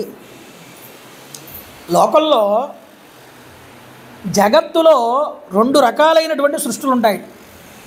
హరయే నమః ప్రారంభం చేస్తున్నాం. 3వ సర్గని అందరూ కూడా జ్ఞానంతో చూడాలి కథని. నిద్రపోతే ఏదైనా కాస్త బయటికి వెళ్ళి వచ్చేయండి వాడు ఒక్కసారి. ఎందుకంటే పరీక్షిత్ అంతటి వాడు కూడా ఏమైనా కాసేపు కాస్త నీళ్లు తీసుకుంటావా అన్నారట సుఖదేవులు వారు. ఏమండి మీరు ఇంతటి వాసుదేవుడి యొక్క కథని చెప్తూ ఉంటే మధ్యలో నాకు దాహం ఎందుకు వేస్తుందండి, నాకు నీళ్ళు ఎక్కర్లేదు, నాకు భోజనం ఎక్కర్లేదు, ఈ కథేనే నాకు చాలు, ఇదే నాకు ఆకలి తీరుస్తుందన్నాడు. అంతటి మహానుభావుడు అంత శ్రద్ధగా విన్నాడే పరీక్షిత్తు. మనం అది చూసి నేర్చుకోవద్దండి. కాబట్టి 3వ స్కందం ప్రారంభం చేస్తున్నారు. ఇక్కడ ముఖ్యంగా జగత్తులో 2 రకాలైనటువంటి సర్గములు ఉన్నాయన్నారు. ఏమిటా సర్గములు? మొదటిది దైవ సర్గము, 2 ఆసుర సర్గ, ఆ యొక్క ఆసుర సర్గము అని చెప్పారు. దైవీ సర్గం ఒకటి, ఆసుర సర్గం ఒకటి. జగత్తు కావాలంటే ఒకటి పుణ్యం చేసేవాడు ఉండాలి, ఒక పాపం చేసేవాడు ఉండాలి. లేకపోతే పుణ్యం గొప్పతనం ఎలా తెలుస్తుందండి? రావణాసురుడి వల్లేగా రాముడు ఎంత గొప్పవాడో తెలిసింది. రావణాసురుడు లేకపోతే రాముడు గొప్పతనం ఏం తెలుస్తుందండి? కాబట్టి 2 శక్తులు ఉంటాయి లోకంలో. ఆ 2 శక్తుల గురించి వివరణ చేస్తున్నారు ఈ 3వ స్కందంలోనండి. అయితే మొదటి 19 అధ్యాయాల్లో కూడా ఇది మొత్తం 33 అధ్యాయాలతో ఉంటుందండి. ఇది కొంచెం ఈరోజు చెప్పుకుంటాం, మిగతాది రేపు చెప్పుకుంటాం. ఇక్కడ మొట్టమొదటి 19 అధ్యాయాలు కూడా ఆసుర సర్గము అన్నారు. ఆసుర ప్రవృత్తికి సంబంధించిన హిరణ్యకశిపు, హిరణ్యాక్షుల గురించి కథ గురించి ఇక్కడ వస్తుంది. అయితే తరువాత 14 అధ్యాయాలు ఉన్నాయే, ఈ 14 అధ్యాయాలు కూడా దైవ సర్గము అన్నారండి. ఇందులో మనువు, శతరూప, కర్దమ ప్రజాపతి, దేవహూతి, కపిల మహర్షి వారి యొక్క చరిత్ర చక్కగా చూపించారు. కాబట్టి ఆసుర ప్రవృత్తి, దైవీ ప్రవృత్తి 2 కూడా ఈ స్కందంలో కనిపిస్తాయి. చూడండి, ఈ కథని ప్రారంభం చేస్తూ చెప్తున్నాడు సూతుల వారు శౌనకాది మునులందరికీ, ఆయన ఈ కథ జాగ్రత్తగా వినండి. విదుల వారు తీర్థయాటన చేసి అవధూత సాంప్రదాయాన్ని అవలంబించి ఎన్నో తీర్థాలు దర్శనం చేశారు. ఇలా దర్శనం చేసినప్పుడు ఆ మహానుభావుడు ప్రభాస తీర్థం దగ్గర ఉన్నప్పుడే మహాభారత యుద్ధం జరిగింది. ఈ ప్రభాస తీర్థం దగ్గర ఉన్నప్పుడు మహాభారత యుద్ధం జరిగి రాజులందరూ కూడా చనిపోతే ధర్మరాజు ఏకఛత్రాధిపత్యంగా మళ్ళీ రాజ్యాన్ని స్వీకరించాడు. తరువాత ఎన్నో క్షేత్రాలు తిరిగారు స్వామి విదురుడు. ఎంతో కాలం తిరిగి చిట్ట చివరికి యమునా నదీ తీరం దగ్గరికి చేరుకున్నారు. ఈ యమునా నదీ తీరం దగ్గరికి చేరగానే అక్కడ విదురుడు పరమ భాగవతోత్తముడైనటువంటి ఉద్ధవుణ్ణి దర్శనం చేశాడు. ఉద్ధవుడు దర్శనం చేయగానే ఆనందచికితుడు అయ్యాడు విదురుడు. ఉద్ధవుడు శ్రీకృష్ణ భక్తుల్లో చాలా ప్రముఖుడండి. నిజానికి ఉద్ధవుడంటే శ్రీకృష్ణ పరమాత్మకి చాలా ఇష్టం. ఎందుకంత ఇష్టం? నాయనా ఉద్ధవ, బృహస్పతి దగ్గర నీతిశాస్త్రం నేర్చుకున్నావురా, దీనికి ఏం చేస్తే బాగుంటుంది నువ్వు చెప్పు. ఏది తానికి తెలిసినా సర్వజ్ఞుడైనా పరమాత్మ తను పక్కన తన భక్తుడని తన సఖుడని బృహస్పతి దగ్గర నీతిశాస్త్రం నేర్చుకున్నవాడని తనకు ఆ మర్యాద ఇచ్చాడు. మరి గురువుగారు నేర్చుకుంటే గురువుగారు చెప్పలేరు ఏదైనా. తన శిష్యుడిని పిలిచిన ఆయన ఇది చెప్పరా అంటే ఎందుకు అడుగుతాడు గురువు శిష్యుడిని? అంటే వాడికి ఎంతవరకు వచ్చిందో గురువుగారు తెలుసుకుందామని. కాబట్టి నువ్వు చెప్పరా నాయన అని ఎప్పుడూ కూడా అంటూ ఉండేవారు ఉద్ధవుడిని. అలాంటి ఉద్ధవుడు ఈరోజు శ్రీకృష్ణ పరమాత్మ భక్తుడైన ఉద్ధవుడు కనిపించగానే విదురుడు ఆనందచికితుడై ఒక్కసారి నమస్కారం చేసి అందరి క్షేమ సమాచారాలు అడిగాటండి. అయ్యా అందరూ కుశలంగా ఉన్నారా? ఉద్ధవ బాగున్నావా? ప్రియమైనటువంటి ఓ ఉద్ధవ, వసుదేవుడు ఎలా ఉన్నాడయ్యా? కురువంశులందరూ కూడా ఆత్మీయుడు కదా అతను. తన చెల్లి అయినటువంటి కుంతీదేవి మొదలైన వారందరూ కూడా తండ్రి వలె ఉదారంగా ఉండేటటువంటి వారు. అలాంటి వసుదేవుడు ఎలా ఉన్నాడు? బాగున్నాడా? శ్రీకృష్ణ పరమాత్మ ఎలా ఉన్నారు? అతని భార్యలు ఎలా ఉన్నారు? సాంబుడు ఎలా ఉన్నాడు? ప్రద్యుమ్నుడు ఎలా ఉన్నాడు? అనిరుద్ధుడు ఎలా ఉన్నాడు? అందరినీ అడుగుతున్నాడు. అడుగుతుంటే ఏం చెప్తాడు? అప్పటికే శ్రీకృష్ణ పరమాత్మ పరమపదిస్తున్నారు. ఎంతో బాధపడిపోతున్నాడు. శ్రీకృష్ణ పరమాత్మను గుర్తు చేశాడు విదురుడు. గుర్తు చేయగానే కళ్ళంపట బడబడబడ నీళ్లు పెట్టుకున్నట్టండి ఉద్ధవుడు. అయితే నీళ్లు పెట్టుకుని 7 ఏళ్ల ప్రాయంలో తల్లి దగ్గర ప్రాతకాలమునందు ఉపాహారం చేస్తూ శ్రీకృష్ణ పరమాత్మ రావయ్యా ఉద్దయ మనం తిందాం అని పిలిస్తే ఆనందంతో వెళ్ళేటటువంటి ఉద్ధవుడు ఆ శ్రీకృష్ణ పరమాత్మ యొక్క స్మృతుల్ని మర్చిపోలేక బాధపడుతూ పాదార విందముల యందు ఆ యొక్క దృష్టి పెట్టి కృష్ణుడు యొక్క పాదార విందముల మీద ఒక ముహూర్త కాలం ఏమీ మాట్లాడకుండా ఉండిపోయేటండి. అలా ఏం మాటలు రాలేదు ఆయన.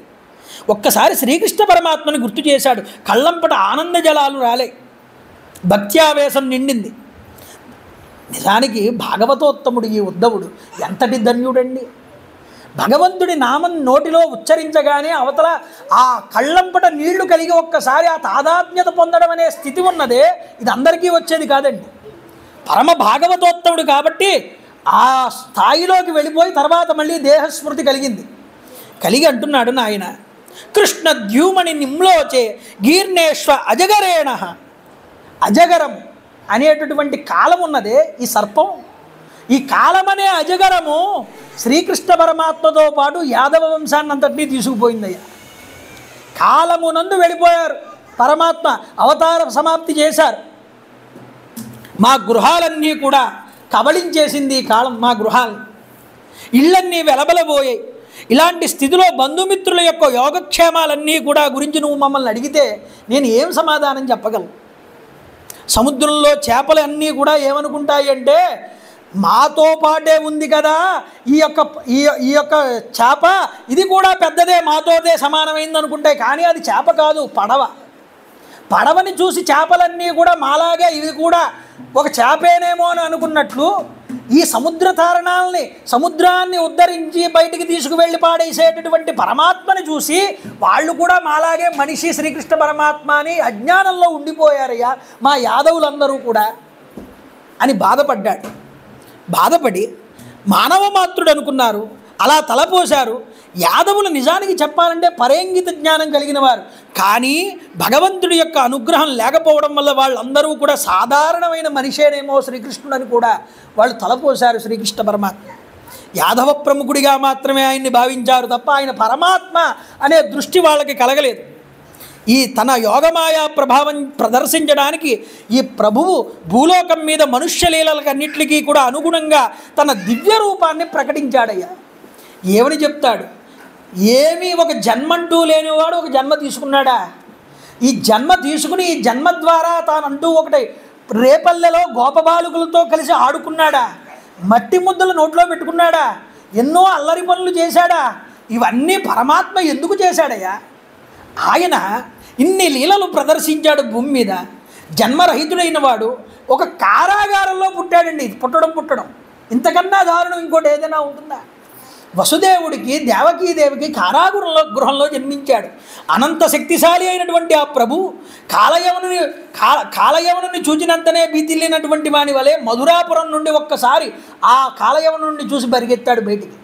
ఆ జరాసంధుడిని చూసి తప్పించుకున్నాడే. ఏదో మామూలు మనిషి ప్రవర్తించినట్లుగా ప్రవర్తించాడు. ఎంత ఆశ్చర్యం విదురా! శ్రీకృష్ణుడు కంసుడిని వధించిన పిమ్మట దేవకీ వసుదేవులకి పాదాభివందనం చేసి, అమ్మ నాన్న, మీకు కంసుడి భయం కారణంగా మీ కడ ఉండి మీకు సేవలు చేయలేకపోయానని చెప్పుకున్నాడు. ఇంతకన్నా మరొక విషయం ఏదైనా ఉంటుందా పరమాత్మకి? ఎన్ని లీలలు చేశాడయ్యా! కాలస్వరూపుడైనటువంటి శ్రీహరి తన భృకుటి విలాసం చేత మాత్రమే ఈ జగత్తులన్నింటినీ సృష్టించి పోషించి లయం చేయగలిగినటువంటి శక్తివంతుడు. ఆ రోజు పరమాత్మ యొక్క పాదపద్మరేవులను సేవించినటువంటి వాడు ఎవ్వడూ కూడా ఆయన్ని మరువలేడు. అలాంటి పరమాత్మ దోషబుద్ధితోనైనా సరే శ్రీకృష్ణుడిని ఎవరైతే స్మరించారో శిశుపాలాదులందరూ కూడా ఆయన ముక్తి ప్రసాదించాడు. ఇంతకన్నా కరుణామూర్తి ఇంకెవరు ఉంటారయ్యా? మహానుభావుడే. ఎంత గొప్పవాడు! తనని ద్వేషించిన వాళ్ళని కూడా తనలో కలుపుకున్నాడు. ఇంతటి కరుణా సముద్రుడు మరొకడు ఉంటాడానయ్య. కురుక్షేత్ర యుద్ధ సమయంలో శ్రీకృష్ణ సగుడైనటువంటి అర్జునుడి యొక్క బాణ పరంపర స్పర్శకు పునీతులైనటువంటి వాళ్ళందరూ ఆ మహానుభావుణ్ణి చూస్తూ కళ్ళారా శరీరాన్ని విడిచిపెడితే ఆయనలోకి తప్ప వాళ్ళందరూ ఇంకెందులోకి వెళ్తారయ్యా? ఆయన ఆ విధంగా మహాక్షేత్రంలో ఆ యొక్క కురుక్షేత్రంలో సంహరించబడిన వాళ్ళందరినీ కూడా అనుగ్రహించాడు స్వామి. ఆయన యొక్క చూపులతో అనుగ్రహించి ఆయనలో కలిపేసుకున్నాడు వాళ్ళందరినీ. విదురా, శ్రీకృష్ణుడు రాజసింహాసనమై ఆసీనుడై ఉన్నటువంటి ఉగ్రసేన మహారాజు గారి దగ్గరికి వెళ్ళి నమస్కరించి, అయ్యా మీరు మా అందరికీ కూడా తండ్రి సమానులు, మీరే ఈ యొక్క రాజ్యాన్ని పరిపాలించాలి, మీరే అర్హులు, మాకు అర్హత లేదన్నాడు శ్రీకృష్ణ పరమాత్మ. ఇలా ఎవరనగలరయ్యా? లక్ష్మణుడు అంటాడు, అన్నయ్య కైకే ఎవరమ్మా అన్నయ్య ఆపగలిగేది? నేనున్నాను నీ పక్కన బాణాలు పట్టుకుని, నా దగ్గర ధైర్యం ఉన్నది, ధనస్సున్నది, బాణాలు ఉన్నాయి, ఈ కాలం నన్నేం చేస్తుందన్నాడు. నువ్వు వెళ్ళి కూర్చొని ఆపగలిగేవాడు ఎవడున్నాడన్నాడు. కానీ ఆగాడా పరమాత్మ? ఆగలేదే. వనాలకి వెళ్ళిపోయాడే, కాను కావాలనుకుంటే కూర్చోగలేవాడే, ఎందుకు కూర్చోలేదయ్యా? అక్కడ ధర్మాన్ని నిలబెట్టాడు స్వామి. ధర్మం కోసం స్వామి పాటుపడతాడు. ఎక్కడ ధర్మం ఉందో అక్కడ ఇష్టపడతాడు. ఆయనకి చుట్టరికాలతో సంబంధం లేదండి. ఆ చుట్టరికాలే సంబంధమే ఉంటే ఒక్క పాండవుల వైపే ఆయన నిలబడవలసినటువంటి అవసరమే లేదు. ఎందుకని? శ్రీకృష్ణ పరమాత్మకి 5 అత్తలు. ఈ 5 అత్తల్లో కూడా విందాన విందులు, శిశుపాల దంతవక్తులు, కౌరవులు, పాండవులు వీళ్ళందరూ కూడా ఉన్నారే. ఇందులో పాండవులనే ఎందుకు కాపాడడం? మిగతా వాళ్ళని ఎందుకు ఆయన చేతిలోనే చచ్చారు మిగతా వాళ్ళందరూ ఎందుకు చావడం? అంటే కేవలం ఆయనకి కావలసిందంటే ఏమిటంటే ధర్మము మాత్రమే. ఒక్క ధర్మం వల్ల మాత్రమే ఆయన నిలబడతాడు. ధర్మ పక్షపాతిగా ఆయన ఉంటాడు ఎప్పుడూ కూడా. ఇది గుర్తుపెట్టుకోవాలి. ధర్మం లేని చోట పరమాత్మ ఉండరండి.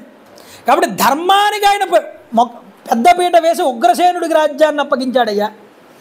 కాబట్టి చూడండి, ఆయనకు అవసరం లేకపోయినా సరే ఆయన ఒక గొప్ప కార్యాన్ని నెరవేరుస్తూ ఉంటారు. అద్భుత సేవాభావాన్ని చూపిస్తూ ఉంటారు. పూతన అనేటటువంటి రాక్షసికి స్తన్యం ఇస్తే అందులో విషం ఉన్నా దానికి ఉన్నత లోకాలు ఇచ్చినటువంటి స్వామి. ఏం చెప్పమంటావయ్యా? ఇలాగ ఒక్కొక్క లీల గురించి చెప్తున్నారండి. చెప్తూ ఆయన భూభారాన్ని తీర్చడానికై ఎంతోమంది రాక్షసుల్ని సంహారం చేశారా? కృష్ణప్రభువు ఉపవనంలో ఉన్నప్పుడు ఆవు దూడల్ని మేపుచూ గోపబాలుడి కింద ఉన్నాడు. ఒళ్ళంతా కూడా దుమ్ము కొట్టుకుపోయినటువంటి శరీరంతో ఆయనకి ఈ యొక్క గోవుల్ని కాయవలసినటువంటి పని ఏమిటయ్యా? ఇంతటి మహానుభావుడే, ఇన్ని చేసిన వాడే. శ్రీకృష్ణుడిని చంపడానికి మాయావులు కాలరూపులైనటువంటి శకటాసురుడు, ధేనుకాసురుడు, అరిష్టనేమి ఇలాంటి రాక్షసులు వస్తే వాళ్ళని కేవలం తన యొక్క ప్రభావం చేత మాత్రమే మట్టుపెట్టాడు.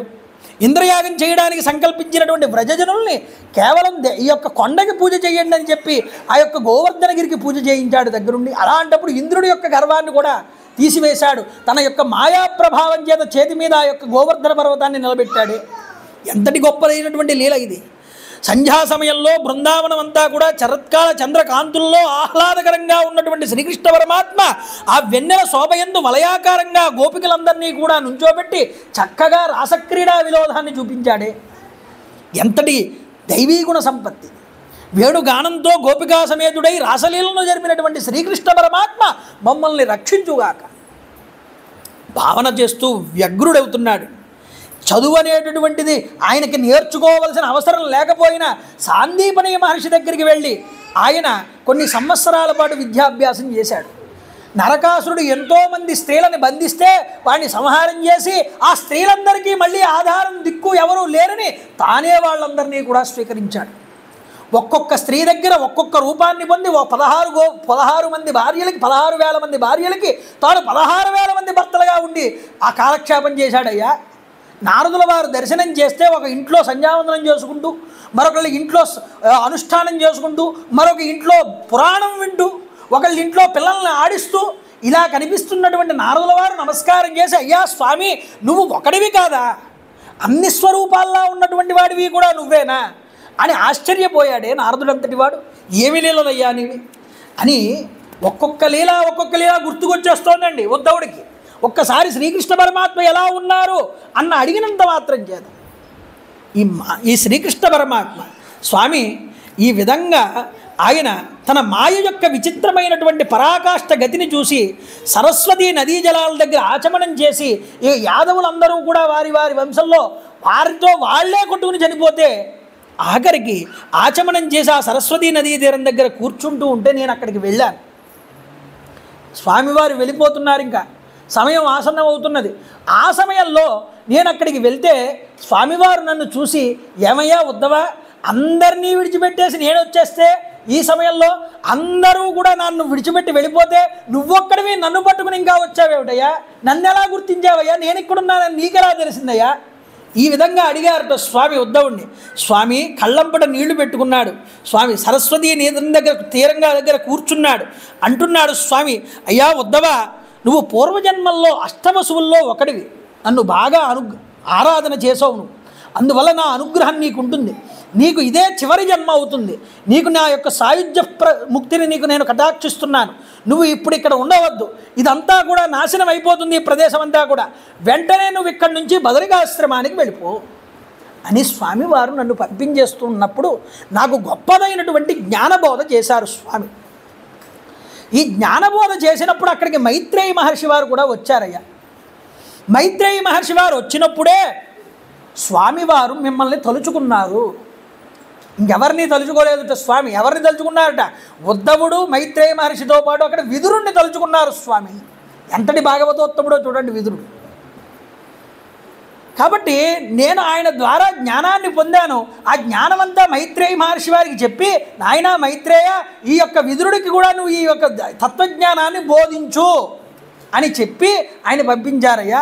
కాబట్టి నువ్వేం చేస్తావంటే ఇక్కడి నుంచి నువ్వు మైత్రేయుడి దగ్గరికి వెళ్ళు, ఆ మైత్రేయుడి ద్వారా ఈ జ్ఞానాన్నంతటినీ నువ్వు పొందు అని ఉద్ధవుడు చెప్పాడు. ఉద్ధవుడు చెప్పగానే ఆ రోజు ఆ యొక్క యమునా నదీ తీరం దగ్గర హాయిగా కాలం గడిపి ఆ రోజు ఉద్ధవుడు బయలుదేరాడు. ఎక్కడికి? బదరికాశ్రమానికి. బదరికాశ్రమానికి బయలుదేరి ఎందుకు నన్ను బదరికాశ్రమానికి పంపించారో చెప్పమంటావా అడిగాడు ఆయనే. ఎందుకు పంపిస్తున్నారు మేము, అందరినీ వదిలి తీసుకుపోతున్న స్వామివారు ఉద్ధవాన్ని నొక్కడే ఎందుకు ఉంచారయ్యా అంటే, ఈ లోకంలో ఈ భాగవత తత్వాన్ని, ఈ జ్ఞానాన్ని అందరికీ పంచిపెట్టడానికి భూలోకంలో నువ్వు ఉండాలయ్యా ఉద్ధవ. కాబట్టి కొంతకాలం ఉండి ఈ భాగవత తత్వాన్ని అందరికీ బోధించి తర్వాత నువ్వు నా ధామానికి వద్దు అని స్వామివారు చెప్పి నన్ను పంపించారు. అందువల్ల నేను బాధపడుతూ వెక్కి ఏడుస్తూ వెనక్కి తిరిగి చూస్తూ స్వామివారు మళ్ళీ ఎప్పుడైనా వెనక్కి పిలుస్తారేమో అనేటటువంటి ఆశతో నేను ఈ వెనకాల బయలుదేరి ఈ యొక్క బదరికాశ్రమానికి బయలుదేరిపోతున్నాను. వచ్చారు, ఈ విధంగా జరిగిన విషయం అంతా చెప్పాడు. కాబట్టి సరే అని విదురుడు ఆయన దగ్గర సెలవు తీసుకున్నాడు. సెలవు తీసుకుని సాక్షాత్తుగా గంగా తీరం దగ్గరికి చేరుకున్నారటండి విదురుడు వారు. గంగా తీరం దగ్గర హరిక్షేత్రమునందు, హరిద్వారమునందు ఆయనకి విదురుడికి మైత్రేయుడి యొక్క దర్శనం జరిగింది. సమాగమం జరిగితే విదురుడు అంటున్నాడు, అయ్యా జనులు ఈ లోకంలో సుఖములు అర్థిస్తూ తమ కర్మలను ఆచరిస్తూ ఉంటారు కదా, వారికి సుఖములు అనేటటువంటివి లభించవు. సుఖయా కర్మణి కరోతి లోకే నత్తై సుఖం వాణ్య దుపారమం వా. అయ్యా మహానుభావ, ఇక్కడ ఈ సుఖాలు పొందుదాం అనుకున్నా సరే సుఖాలు పొందలేకపోతున్నారు. దానికోసం ఏవేవో కర్మలు ఆచరిస్తున్నారు. ఈ కర్మలు ఆచరించినా పొందలేనటువంటి ఈ సుఖాలు ఏవైతే ఉన్నాయో, మరి అసలైన సుఖం ఎలా పొందాలో, ఈ కర్తవ్యం ఏమిటో నాకు చెప్పండి. అసలైన సుఖం ఎక్కడి నుంచి వస్తుంది మానవుడికి? ఈ కర్తవ్యం ఏమిటి? ఈ విధి విధానాలన్నీ చెప్పవయ్యా మైత్రేయ. ప్రజలు వేరువేరు స్వభావ కర్మ రూపనామాలతో ఒప్పుతూ ఉంటారు కదా. ఆది కారణుడు విశ్వస్రష్ట అయినటువంటి శ్రీమన్నారాయణుడు ఏ విధంగా ఈ సృష్టి రచన చేశాడో దాని గురించి మాకు చెప్పమన్నారు. నారాయణో విశ్వసృప్ ఆత్మయోని ఏతశ్చనో వర్ణయ విప్రవర్య. నువ్వు చూపించవయ్యా, వర్ణించవయ్యా, మాకు చెప్పవయ్యా అని అడిగితే ఆయన చెప్తున్నాడండి. ఇంకా అడుగుతున్నాడు. తుమ్మెద వివిధమైనటువంటి పువ్వుల్లో ఉన్నటువంటి మకరందాన్ని తీసుకుని దాన్ని ఒక తేనె కింద మారుస్తుంది.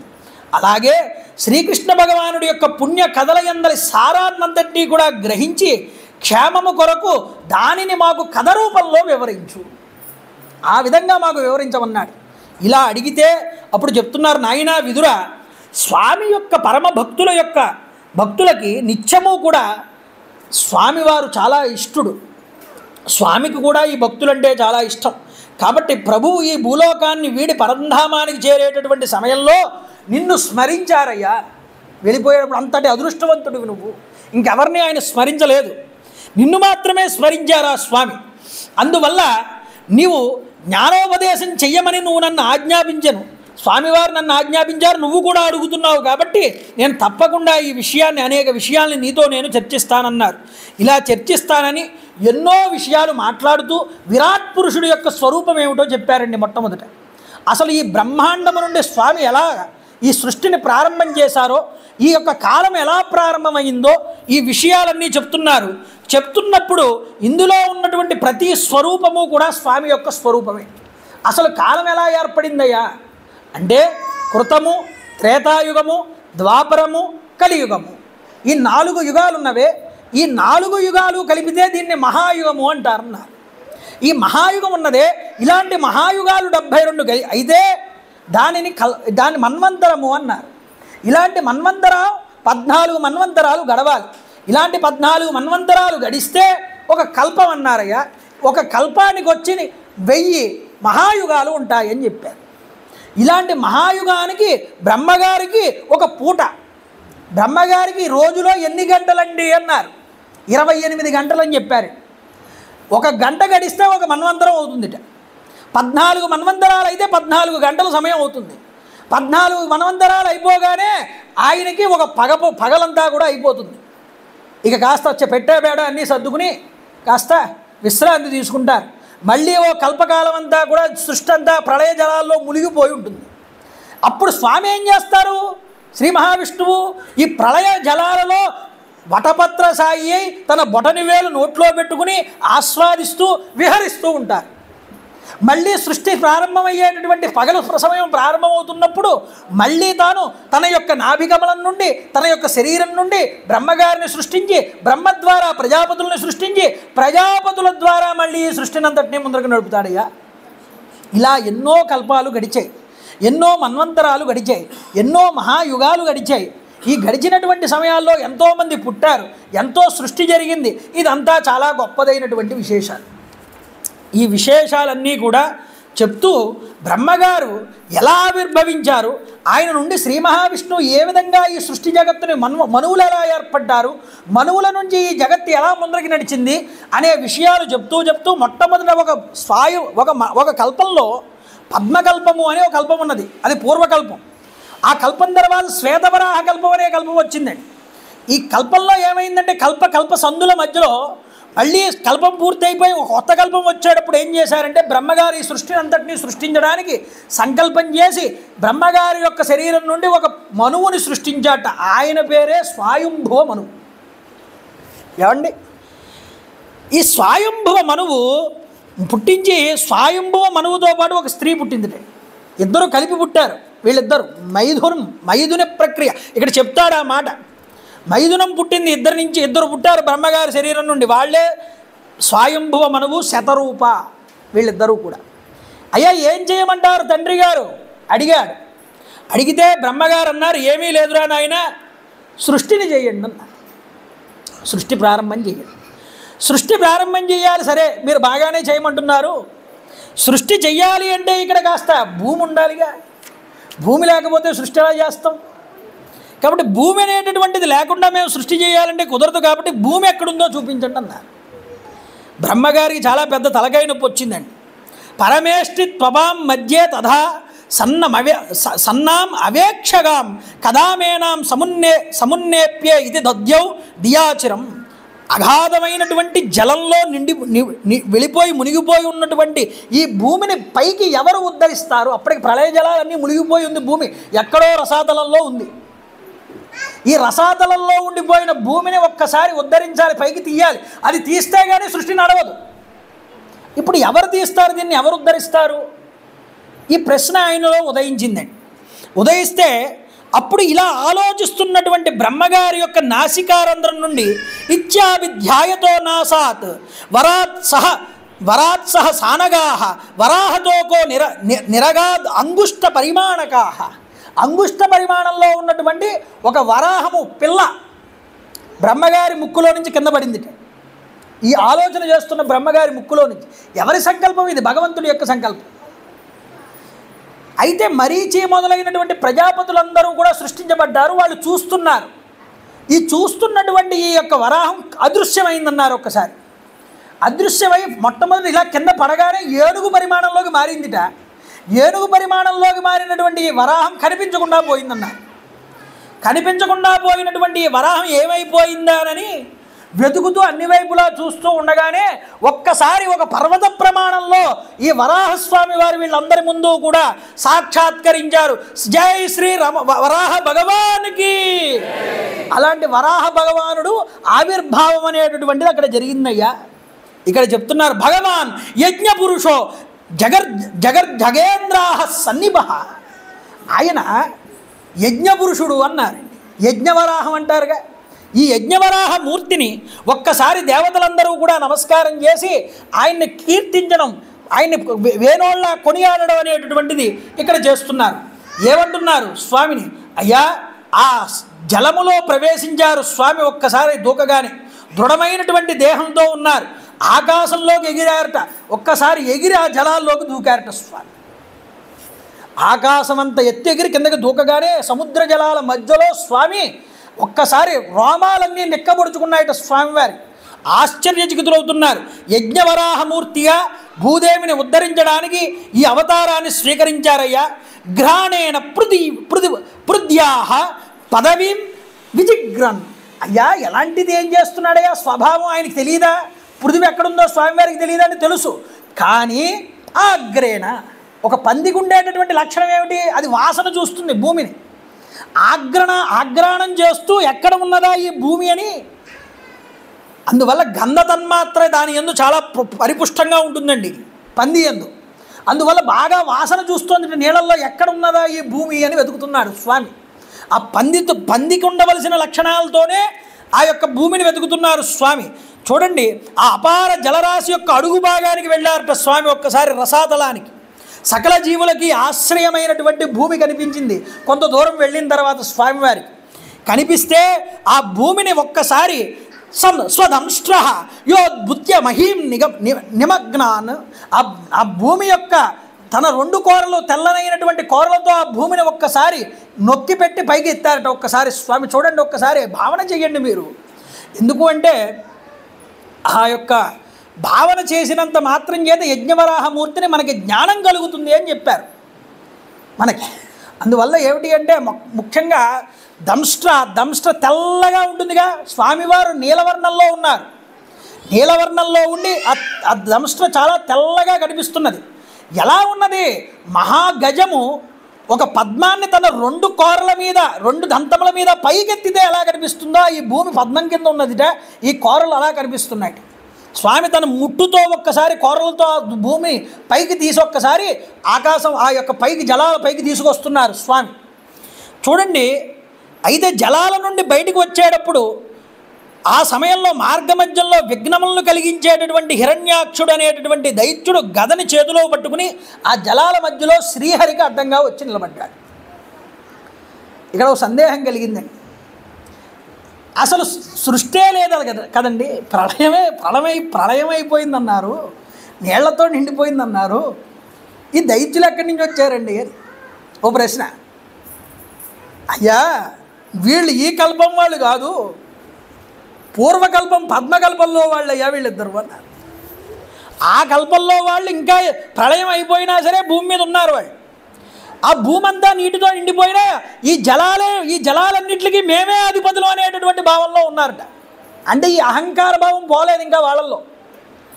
ఈ భూమికి మేమే అధిపతులం, మా భూమిని ఎవడు కదిలిస్తున్నాడు అనుకున్నట్ట ఈ హిరణ్యాక్షుడు. వెంటనే ఒక గద తీసుకుని ఆయన దగ్గరికి ముందరకు వచ్చారు.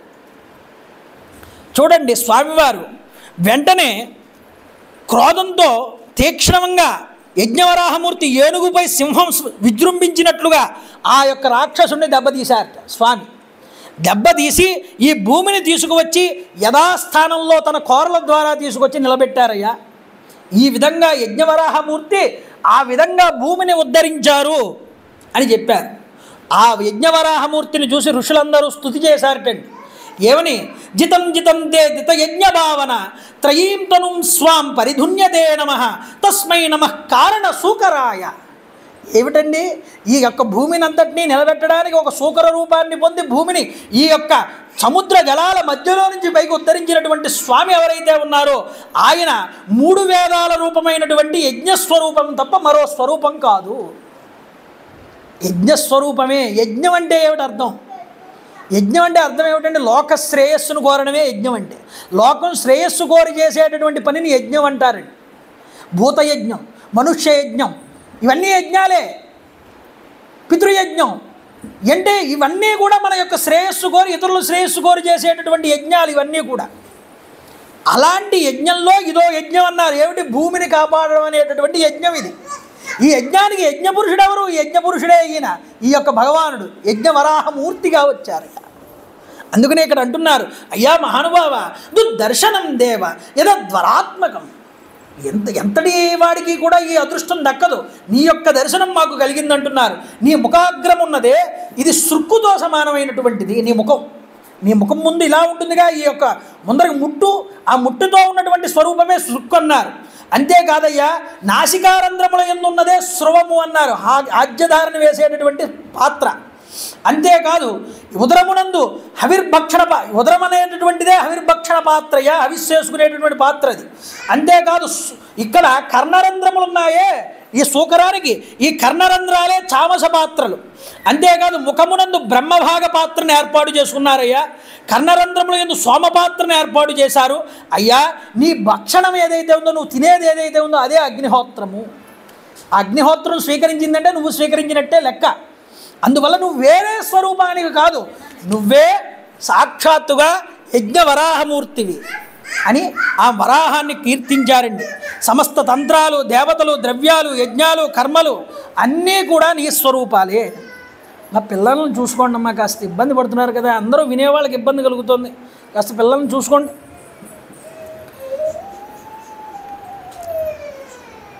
అయ్యా స్వామి, ఈ రసాతలంలో చేరి ఉన్నటువంటి ఈ భూమండలాన్ని ఉద్ధరించడానికి నువ్వు తప్ప మరెవ్వరూ కూడా ఈ కార్యక్రమాన్ని, ఈ కర్మని చెయ్యలేరు. అంతటి మహానుభావుడివి నువ్వు. సర్వేశ్వర, నువ్వు వేదమయమైనటువంటి ఈ యొక్క మేనుని శరీరాన్ని ధరించావు. ఇది ఏదో మామూలు స్వరూపం కాదు, ఇది వేదస్వరూపమే అని వాళ్ళందరూ కీర్తిస్తే, భగవంతుడి యొక్క లీలలన్నీ కూడా వర్ణించినట్టు ఈ చరిత్ర చాలా కీర్తించబడింది అని, ఇది యజ్ఞవరాహ కథ అని ఆయన చెప్పారు. చెప్తే సుఖమహర్షి వారు అంటున్నారు, పరీక్షణ్ మహారాజా, ఈ భూమండలాన్నంతటినీ ఉద్ధరించడానికి యజ్ఞవరాహమూర్తిగా అవతరించిన శ్రీహరి యొక్క పుణ్య కథను ఈ మైత్రేయ మహర్షి వారు అనన్యభక్తుడైనటువంటి ఈ విదురుడికి ఈ విధంగా వివరించారయ్యా. అంటే విదురుడు అడుగుతున్నాడు మైత్రేయుడిని, అయ్యా మహానుభావ, చాలా గొప్పదైనటువంటి యజ్ఞవరాహమూర్తి కథ చెప్పారు, నాకో సందేహం కలిగిందన్నాడు. ఏమిటి సందేహం? అసలు శ్రీ మహావిష్ణువు భూమిని ఉద్ధరిస్తూ ఉంటే ఈ హిరణ్యాక్షుడు ఎందుకు రావడం, ఆయనతో ఎందుకు యుద్ధం చేయడం, ఎందుకు ఆయన చేతిలో చచ్చిపోవడం, అసలు ఎందుకు, ఈ కారణం ఏమిటో చెప్పండి అని అడిగాడు. అడిగితే అప్పుడు మైత్రేయుడు అడుగుతున్నాడు, ఆదిదైత్యో హిరణ్యాక్షో హత ఇత్యాను శుశ్రయ. అసలు ఎందుకు ఈ దైత్యుడైనటువంటి హిరణ్యాక్షుడు ఎందుకు చచ్చిపోయాడు, ఎందుకు యుద్ధం చేశాడు చెప్పండి అయ్యా మంచి ప్రశ్న అడిగావు. దేవతలు పూర్వకాలం ఈ యజ్ఞవరాహమూర్తికి ఆ హిరణ్యాక్షుడికి జరిగినటువంటి యుద్ధం గురించి బ్రహ్మగారిని అడిగారు. బ్రహ్మగారు అప్పుడు చెప్తున్నప్పుడు నేను కూడా ఆ సభలో ఉన్నాను కాబట్టి నేను ఆ విషయాలన్నీ గ్రహించాను. అది నీకు చెప్తున్నాను వినమన్నాడు మైత్రేయ మహర్షి. చెప్తున్నాడు చూడండి. విదురా, ఒక పర్యాయం అదాత్రాపీతి ఇతిహాసోయం శృతోమే వర్ణిత పుర. ఒక ఇతిహాసం చెప్పాడయ్యా బ్రహ్మగారు, ఒక కథ. ఇతిహాస అన్నారు. ఏమిటండి అవి? ఇతిహాసం అంటే ఏమిటి అంటే ఇది హ అంటే ప్రసిద్ధంగా సహా జరిగినది. ఇది ఈ విధంగా ప్రసిద్ధంగా జరిగింది అని చెప్పడాన్ని ఇతిహాసం అన్నారు. కాదయ్యా అన్నారు. మరి ఏమిటి? ఇతిహాస మృత్యువు యొక్క హాసం ఎక్కడైతే వినిపిస్తూ ఉంటుందో దానిని ఇతిహాస అన్నారు. ఇతి అంటే మృత్యువు, హాసము అంటే దాని యొక్క నవ్వు. కాబట్టి ఇతిహాస. ఈ ఇతిహాసం అంటే ఎక్కడ? మహాభారతాన్ని ఇతిహాసం అంటారు, రామాయణాన్ని ఇతిహాసం అంటారు. మరి ఇప్పుడు చెప్తున్న కథ కూడా ఇతిహాసమే కదా. ఈ మృత్యువు యొక్క నవ్వు ఎక్కడ వినిపించిందన్నారు? రావణాసురుని చంపినప్పుడు మృత్యువు యొక్క నవ్వు వినిపించిందన్నారు. భారతంలో కౌరవులు అంతమంది అన్ని లక్షల మంది చనిపోతే మృత్యువు యొక్క నవ్వు వినిపించిందన్నారు. ఇక్కడ హిరణ్యాక్షుని సంహారం చేస్తున్నప్పుడు మృత్యువు నవ్విందన్నారు. అందువల్ల ఇది ఇతిహాస. ఈ ఇతిహాసాన్ని చెప్తున్నాను వినవయ్యా అంటున్నారు. కాబట్టి ఈ ఇతిహాసం ఏమిటి అంటే, పూర్వం దక్ష ప్రజాపతి కూతురైనటువంటి దితి. ఈ దితి కశ్యప ప్రజాపతి యొక్క భార్య. దితి అనేటటువంటి శబ్దం వేస్తున్నారండి. అంటే అర్థం ఏమిటి అంటే జతి ఖండ ఇది దితి. ఎప్పుడూ కూడా ముక్కలు ముక్కలుగా చేసేసి భేదభావాన్ని సృష్టిస్తుంది. ఇలా భేదభావాన్ని ఎవరైతే సృష్టిస్తారో వాళ్ళు దితి. మరి అదితి అంటే అందరినీ కలుపుగోలుగా చేసుకుని పోయే వాళ్ళని అదితి అన్నారు. కాబట్టి ఈ భేదభావాన్ని సృష్టించేటటువంటి దితి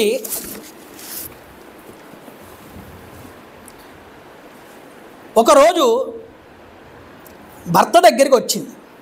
ఏమయ్యా మహానుభావ, ఆయన జపం చేసుకుంటాడు, అనుష్ఠానంలో ఉన్నాడు. నీ వల్ల నా యొక్క సవతులందరికీ కూడా పిల్లలు సంతానం కలిగారు, నాకు మాత్రం ఇంకా సంతానం కలగలేదు. నీ వల్ల నాకు సంతానం కలిగేటటువంటి భాగ్యాన్ని అనుగ్రహించు. నాకు ఇప్పుడే నీ వల్ల నాకు సంతానం కలగాలి. ఆయన అన్నాడు. ఆయన మాట్లాడకముందు ఈవిడ చాలా విధానాలు చెప్పింది. మా తండ్రి దక్ష ప్రజాపతి వారు మమ్మల్ని అందరినీ దగ్గరికి పిలిచి మీకు ఎవరైతే బాగా ఇష్టమో చెప్పండి, ఆయనకి ఇచ్చి వివాహం చేస్తానన్నాడు. అలా అడిగినప్పుడు మేము అందరము కూడా నిన్నే కోరుకున్నాం. అందువల్ల మా 13 కూడా తీసుకువచ్చి నీకు ఇచ్చి వివాహం చేశాడు మా తండ్రి. నువ్వు ఒకళ్ళు ఎన్ను ఒకలాగా ఒకళ్ళు ఎన్ను ఒకలా ఉండకూడదుగా, కాబట్టి నా కోరిక నువ్వు వెంటనే తీర్చను.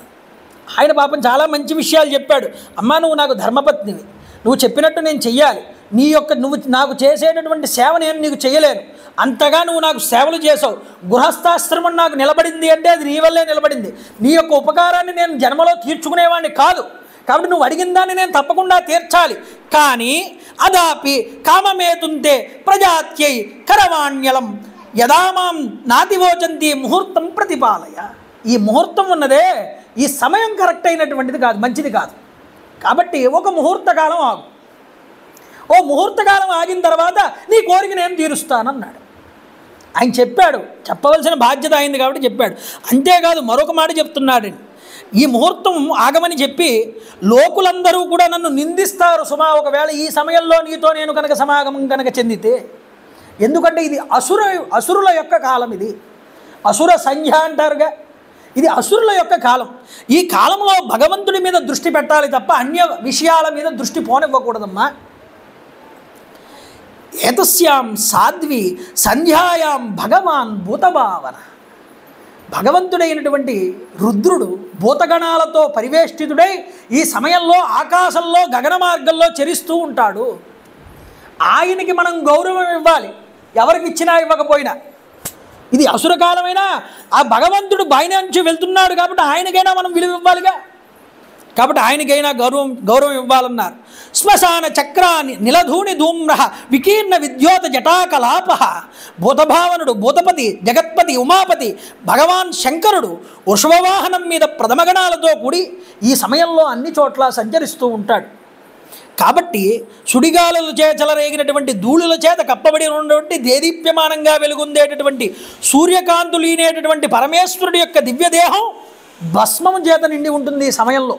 స్వామివారు భస్మాంగ ధారి అయి ఉంటాడు. అటువంటి వ్యక్తి, ప్రతి వ్యక్తి కూడా ఆ సమయంలో ఆయనకి నమస్కరించి తీరవలసిందే.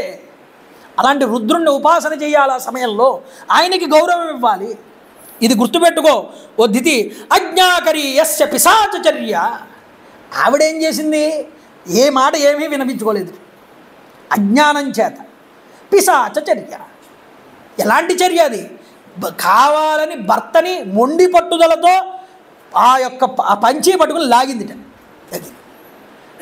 నువ్వు నాకు ఇప్పుడే సంతానాన్ని కలిగిస్తావా, కలిగించవా? ఇప్పుడు నన్ను అనుగ్రహిస్తావా, అనుగ్రహించవా? స్వామివారు ఆలోచన చేశారు ఒక్కసారి.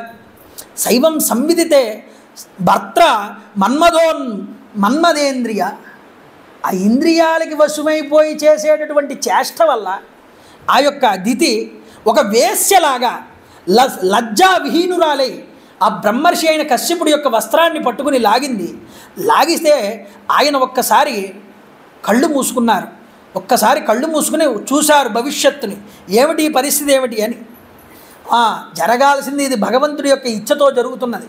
దీనికి నేను కారణమాత్రుని మాత్రం కాదు, ఇదంతా భగవంతుడి వల్ల చేసేటటువంటి జరిగా అని ఆయన ఏమీ మాట్లాడకుండా ఆవిడతో వెళ్ళి సంగమించాడు. ఆ సమయంలో సంగమిస్తే ఆ మహర్షి తర్వాత ఆవిడ దగ్గర నుండి వెళ్ళిపోయి నదిలో స్నానం చేసి అనుష్ఠానం చేసుకుని సంధ్యావందనం చేసుకుని మళ్ళీ ఇంటికి తిరిగి వస్తున్నాడు. ఈ పని ముగించుకున్న తర్వాత దితికి కూడా కాస్త ఆలోచన మారిందండి. అప్పటిదాకా దైవం ప్రేరణ కల్పించింది మనసులో నుంచి. ఆ ప్రేరణ అంతా అయిపోయిన తర్వాత అసలైన పని ఈవిడ అనుకుంటోంది, అయ్యయ్యో ఎంత అపరాధం చేశాను నేను. సాక్షాత్తుగా మమే గర్భమిమాం బ్రహ్మన్ భూతనాం వృషభో అవధీత్. ఆ వృషభపతి అయినటువంటి ఆ పరమేశ్వరుడి యందు నేను అపరాధం చేశాను కదా, పరమేశ్వరుడిని నేను గౌరవించలేదు కదా ఈ సమయంలో. దీనివల్ల ఆ పశుపతి నా గర్భాన్ని నష్టం చెయ్యడు కదా. నా గర్భం కాపాడబడాలి అంటే నా భర్త అనుగ్రహం నాకు ఉండాలి. అయ్యో ఏమనుకున్నాడో, ఏం కోపం పడ్డాడో, ఏమంటాడో అనే భయంతో నిలబడి ఉందిటండి వచ్చేదాకా. భర్త వచ్చాడు, చూశాడు. చూసి తాను వచ్చిన అపరాధానికి వణికిపోతోంది దితి. వణికిపోతూ శుభాలు ప్రాప్తించడం కోసం ఆవిడ వెంటనే భర్తని ప్రార్థించింది. అయ్యా నన్ను అనుగ్రహించండి అంది. ఈయనన్నాడు, భవిష్యాత్తస్తవ అవభద్రాత్ అవద్రేహే జఠరాధము. అధమమైనటువంటి పని చేసావు నువ్వు, పాపాత్మురాలి, పాపభూయిష్టమైనటువంటి పని చేసావు. దుష్కర్మ ఫలితంగా ఈరోజు నువ్వు చేసినటువంటి ఫలితంగా 2 దుర్మార్గులు నీ యొక్క గర్భంలో పుడతారు సుమా అన్నారు ఆయన. అందుకనే భార్యా సంగమం కూడా కొన్ని తిథులు, కొన్ని సమయాలు చెప్పారండి. అందుకనే ఆ తిథుల యందు ఆ సమయాల్ని విసర్జించి ఎవరైతే కామోపభోగాలు అనుభవిస్తారో వాళ్ళు బ్రహ్మచారి కిందే లెక్క అని మనకి శాస్త్రం నందు కూడా చెప్పారు. అందుకనే ఆయన 3 ఏ ధర్మాల ఎందైనా సరే బ్రహ్మచర్యాన్ని అవలంబించగలడు అని ఎలా చెప్పగలరయ్యా అంటే, నిషిద్ధ దినముల యందు, నిషిద్ధ నక్షత్రముల యందు, నిషిద్ధ రోజుల యందు సంగమించకుండా ఆయన కనుక సంసారం కనుక చేయగలిగితే అతను బ్రహ్మచారి కిందే లెక్క. అందువల్ల ఇలాంటి మాటని ఇక్కడ చూపిస్తున్నారు కశ్యపుడు. కాబట్టి నువ్వు సమయంలో కోరినటువంటి కోరిక వల్ల, ఈ యొక్క అపరాధం వల్ల నువ్వు ఈ శిక్ష అనుభవించవలసిందే అన్నారు. అయ్యా విష్ణు భగవానుడు తప్పకుండా అవతారం దాల్చి నీకు పుట్టినటువంటి 2 పిల్లల్ని కూడా సంహారం చేసి తీరతాడన్నారు. ఇక్కడ చెప్తున్నారు చూడండి, వదం భగవత సాక్షాత్ సునా బోధారు బాహున ఆసాయే పుత్రయోర్మహ్యాం మాం క్రుద్ధ బ్రాహ్మణాద్విభోహో. అయ్యా నాకు మాత్రం ఒక వరం ఇవ్వండి అంది.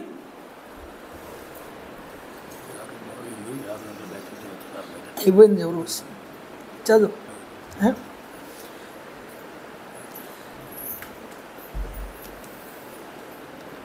నాకు మాత్రం ఒక వరం ఇవ్వండి అయ్యా, బ్రాహ్మణుల యొక్క చేతిలో మా పిల్లలు చనిపోకుండా ఆశీర్వదించండి, విష్ణువు చేతిలో మాత్రమే వాళ్ళు చనిపోయేలాగా అనుగ్రహించండి.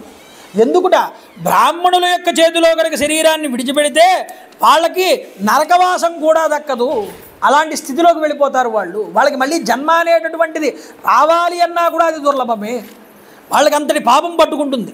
కాబట్టి నరకవాసులు కూడా వీరి ఎందుకు దయ చూపరు, బ్రాహ్మణ శాపం వల్ల కానీ బ్రాహ్మణుల వల్ల కానీ చనిపోతే విష్ణువు యొక్క చేతిలో చనిపోయేలాగా వరమివ్వండి అని బాధపడితే నువ్వు పశ్చాత్తాప పడుతున్నావు. కాబట్టి నీ ఇద్దరు పిల్లలు చనిపోయినా నీ పౌత్రుడు మాత్రం ఒక గొప్పవాడు పుడతాడు మీ వంశంలో, అతడు అందరి చేత కీర్తించబడతాడు, పరమ భాగవతోత్తముడు అవుతాడు అని చెప్పారు.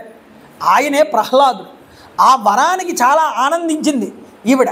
అందువల్ల ఏమిటి అంటే వాళ్ళిద్దరూ కూడా హిరణ్యాక్ష హిరణ్యకశపులుగా పుట్టారయ్యా.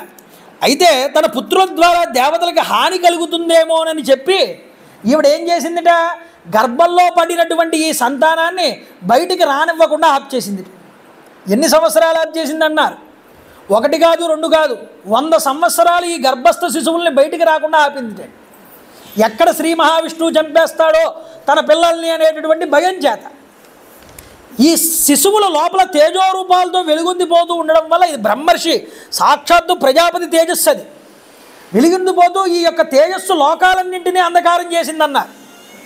లోకాలన్నీ అంధకారం అయిపోతుంటే దేవతలు వెళ్ళి బ్రహ్మగారిని ప్రార్థించారు, అయ్యా ఏమిటి మా పరిస్థితి అని. అంటే బ్రహ్మగారు అన్నారు, ఏమీ లేదురా, పూర్వం సనకసనందనాది మహర్షులు ఒకసారికి వైకుంఠానికి వెళ్ళారు. వైకుంఠానికి వెళ్ళినప్పుడు ఈ జయ విజయులు అనేటటువంటి వాళ్ళు ఇద్దరు ఉన్నారు, గాడ్స్. ఈ వైకుంఠంలో లోపలికి వెళ్ళనివ్వకుండా ఆప్ చేశారు వాళ్ళిద్దరినీ కూడా. నిజానికి శ్రీ మహావిష్ణువు వాళ్ళ హృదయాల్లోనే ఉన్నారు కదండి. సనకసనందనాదులకు తెలియదా? మహావిష్ణువు అంతటా ఉన్నారు, దర్శనం చేయగలరు వాళ్ళు. కానీ ఒక మిష పెట్టుకుని వైకుంఠానికి వెళ్ళారు. ఎందుకని అంటే ఇది పరమాత్మ యొక్క విలాసం. జయ విజయులకు ఒకసారి కోపం వచ్చిందిటండి. ఈ కోపం కాదు, గర్వం వచ్చిందన్నారు. ఈ గర్వం ఎందుకు వచ్చిందన్నారు? ఒకసారి లక్ష్మీదేవి బయటికి విహారానికి వెళ్ళిందిట. లక్ష్మీదేవి విహారానికి వెళ్ళినప్పుడు మళ్ళీ ఒకసారి లోపలికి వస్తూ ఉంటే ఆప్ చేశారట ఈ జయ విజయులిద్దరూ లక్ష్మీదేవిని. లోపలికి వెళ్ళడానికి వీలు లేదన్నారు. ఒరే నన్నే పంపించట్లేదేమిట్రా మీరు అంటే, స్వామివారు ఏకాంతంలో ఉన్నారు, మేము చెప్తే కానీ మీరు లోపలికి వెళ్ళడానికి లేదు, మేము చెప్తే స్వామివారు కాదన్నారు అన్నారట. ఆవిడ ఆశ్చర్యపోయింది. కాసేపు అంతవరకు బయటే ఉంది. వీళ్ళు ఎప్పుడు చెప్తే అప్పుడు లోపలికి వెళ్ళి శ్రీ మహావిష్ణువుని, ఏమిటండి ఇది, వీళ్ళిద్దరినీ కూడా బాగా నెత్తి మీదకి ఎక్కించుకున్నారు మీరు, వీళ్ళిద్దరికీ చాలా గర్వం పెరిగిపోయింది, నన్నే బయట ఆప్ చేశారు. లక్ష్మి నువ్వేం మాట్లాడకు, ఇప్పుడు నిన్ను సపోర్ట్ చేశానంటే ఇప్పుడు వాళ్ళిద్దరూ కూడా మనకు అదిగో ఆవిడ మాట నమ్ముతున్నారు కానీ మా మాట నమ్మట్లేదంటారు వాళ్ళు. సమయం రావాలి దేనికైనా. మహాత్ముల యందు ఇలాంటి అపచారం మళ్ళీ వాళ్ళు ఎప్పుడైనా చేస్తే అప్పుడు చూద్దామన్నారు స్వామి. అప్పటిదాకా సైలెంట్గా ఉండు. ఇప్పుడు అందుకోసమని ఈ సనకసనందనాది మహర్షులు వచ్చారు. ఈ సనకసనందనాది మహర్షులకి తెలియదా? కానీ వాళ్ళు ఆపారు. ఏరా నాన్న, సత్వము రజస్సు తమో గుణములు అనేటటువంటి వైకుంఠంలో ఉండవు కదా, ఈ గుణాలు మీలో ఎలా వచ్చాయన్నారు. అందువల్ల ఇలాంటి గుణాలు పొందారు కాబట్టి మీరు ఆ గుణాలతో భూలోకంలో వెళ్ళి పడండి. 3 జన్మలు స్వామివారి మీద ద్వేషంతో బ్రతికి అప్పుడు మళ్ళీ వైకుంఠానికి రండి అన్నారు. ఈ మాట శాపం ఎప్పుడైతే పెట్టారో అప్పుడు వచ్చారటండి స్వామి బయటికి. ఆయనకి తెలియదా లీలామూర్తాయి. చూడండి, స్వామివారికి చాలా ఇబ్బంది కలుగుతోంది. ఈ శంకు చక్రం గదా అన్నిటిలో కదలకుండా అలా ఎన్ని రోజులు ఉంటారు, కాసేపు వీటితో ఆడుకుందాం అనుకున్నారు స్వామి. భూమి మీదకి వెళ్ళి కాస్త క్రీడ సల్పడం కోసం వాళ్ళ భటుల్నే పంపించి వాళ్ళతో కాస్త ఆట ఆడి మళ్ళీ వాళ్ళని తీసుకొచ్చే పద్ధతి, ఇదో పద్ధతి.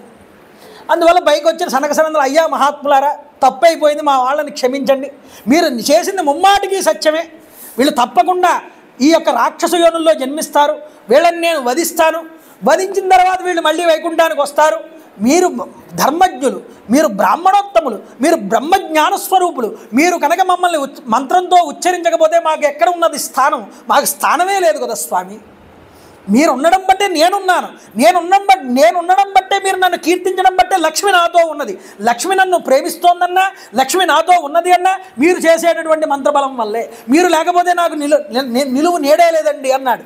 సనకసనందనాదులు పొగిడాడండి శ్రీ మహావిష్ణువు.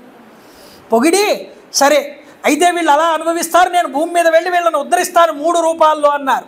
1 లోభగుణము, 2 కామగుణము, 3 మాశ్చర్య గుణము. ఈ మూడిట్ల వల్ల కదా వచ్చింది. అందువల్ల లోభము, కామము, క్రోధము. లోభంతో ఎవరు భూమి మీద పుడుతున్నారు అంటే హిరణ్యాక్ష హిరణ్యకశిపుల కింద వస్తారు. ఏమిటండి లోభం, ఎందువల్ల వచ్చింది ఈ లోభం అన్నారు. స్వామివారు మాకే సొంతం తప్ప ఇంకెవరికి సొంతం కాదు అనుకునేవారు వీళ్ళిద్దరూ జయ విజయులు. ఆ లోభం వల్ల హిరణ్యాక్ష హిరణ్యకశిపుల భూమి మీద పుట్టి అవతరించి స్వామి మీద ద్వేషం పెట్టుకుని అప్పుడు మళ్ళీ స్వామిలో కలవండి. ఇక రెండేమిటి, కామం అన్నారు. కామదృష్టితో రావణాసురుడు కుంభకర్ణుడు, వీళ్ళకి కామం తప్ప మరొకటి లేదు. ఏమిటయ్యా ఈ కామం జై విజయంలో వచ్చిందన్నారు. శ్రీహరి మనమే ప్రీతిపాత్రులమై ఉండాలి, శ్రీహరికి తప్ప ఇంకెవరూ ప్రీతిపాత్రులై ఉండకూడదు అని అనుకున్నారు. అందువల్ల లక్ష్మీదేవి అమ్మవారు అంతటి ఆవిడ వస్తేనే ఆవిడకన్నా మేమే ఎక్కువ అని నిరూపించుకోవడానికి ఆవిడ బయట ఆప్ చేశారు. ఇక చూడండి, క్రోధం అన్నారు. సనక సనందనాది మహర్షులంతటి వాళ్ళు వైకుంఠానికి వస్తే వాళ్ళ మీద క్రోధాన్ని పొందారు. అందువల్ల మీరేం చేస్తారయ్యా, శిశుపాల దంతభక్తుల కింద స్వామి మీద క్రోధాన్ని పెట్టుకుని ఆయనతో కూడా శిక్ష అనుభవించి అప్పుడు మళ్ళీ ఆయనలో ఐక్యం అవ్వండి అన్నారు. ఇలా సనక సనందనాది మహర్షుల ద్వారా శాపాన్ని పొంది భూమి మీద లోభంతోనూ కామంతోనూ క్రోధంతోనూ 3 జన్మలను అనుభవించి ఆ 3 జన్మల్లో మళ్ళీ స్వామి ద్వారా శిక్షించబడి స్వామిలోనే ఐక్యమైనటువంటి వాళ్ళు ఎవరైతే ఉన్నారో ఈ హిరణ్యాక్ష హిరణ్యకశిపులు. అయ్యా ఇది వీళ్ళ యొక్క బయోడేటా అని ఆ మైత్రేయ మహర్షి వారు ఈ యొక్క విదురుడికి చెప్తే అప్పుడు అయ్యా ఈ యుద్ధం ఎలా జరిగిందో చెప్పమన్నాడు. అయ్యా ఏమీ లేదు, ఈ హిరణ్యాక్షుడు వచ్చి యుద్ధం చేయడం మొదలుపెట్టాడు, అడ్డుపడి ఆయన ఎంతో విలాసంగా ఆడుకున్నట్ట హిరణ్యాక్షుడితో. వీడెవడు నా యొక్క ఇంటి గేట్ కీపరేగా, వీడితో కాసేపు ఆడుకుందాం అనుకున్నారు. ఎంతకాలం ఆడారయ్యా, 1 కాదు 2 కాదండి, బ్రహ్మగారికి ఒక పగలంతా కూడా ఆడారు ఆయనతో. అంటే ఒక కల్పకాలం వాడితో యుద్ధం చేశారు. దేవతలందరూ వచ్చి నమస్కారం చేశారు, స్వామి చాలండి ఇంకా ఆడింది, ఆయన సంహారం చేయండి అంటే అప్పుడు శ్రీ మహావిష్ణువు వెంటనే వాడిని తన చేతితో వాడి యొక్క కర్ణరంధ్రం దగ్గర గట్టిగా కొడితే కళ్ళు 2 తేలేశాడు, భూమి మీద పడ్డాడు, సంహరించబడ్డాడు. ఆ విధంగా హిరణ్యాక్ష వధ జరిగింది. ఆ తర్వాత స్వామివారు గొప్పదైనటువంటి పృథివిని నిలబెట్టి ఈ పృథివి మీద సృష్టి మొదలయ్యేటటువంటిది ప్రారంభమైందయ్యా అని చెప్తూ ఇక్కడ ఆప్ చేసి తరువాత ఇక్కడ శతరూప మనువుల యొక్క కథ చెప్పి ఇక్కడ మనకి గొప్పదైనటువంటి కపిల గీతని మనకి చూపిస్తున్నారు. గొప్పదైనటువంటి 3వ స్కందంలో రేపన్నటి రోజున ఈ యొక్క స్కందాన్ని మళ్ళీ మనం పునఃప్రారంభం చేసుకుందాం. హరయే నమః, హరయే నమః, హరయే నమః. హర నమ పార్వతీపదే, హర హర మహాదేవ. జై గురుదేవ దత్త.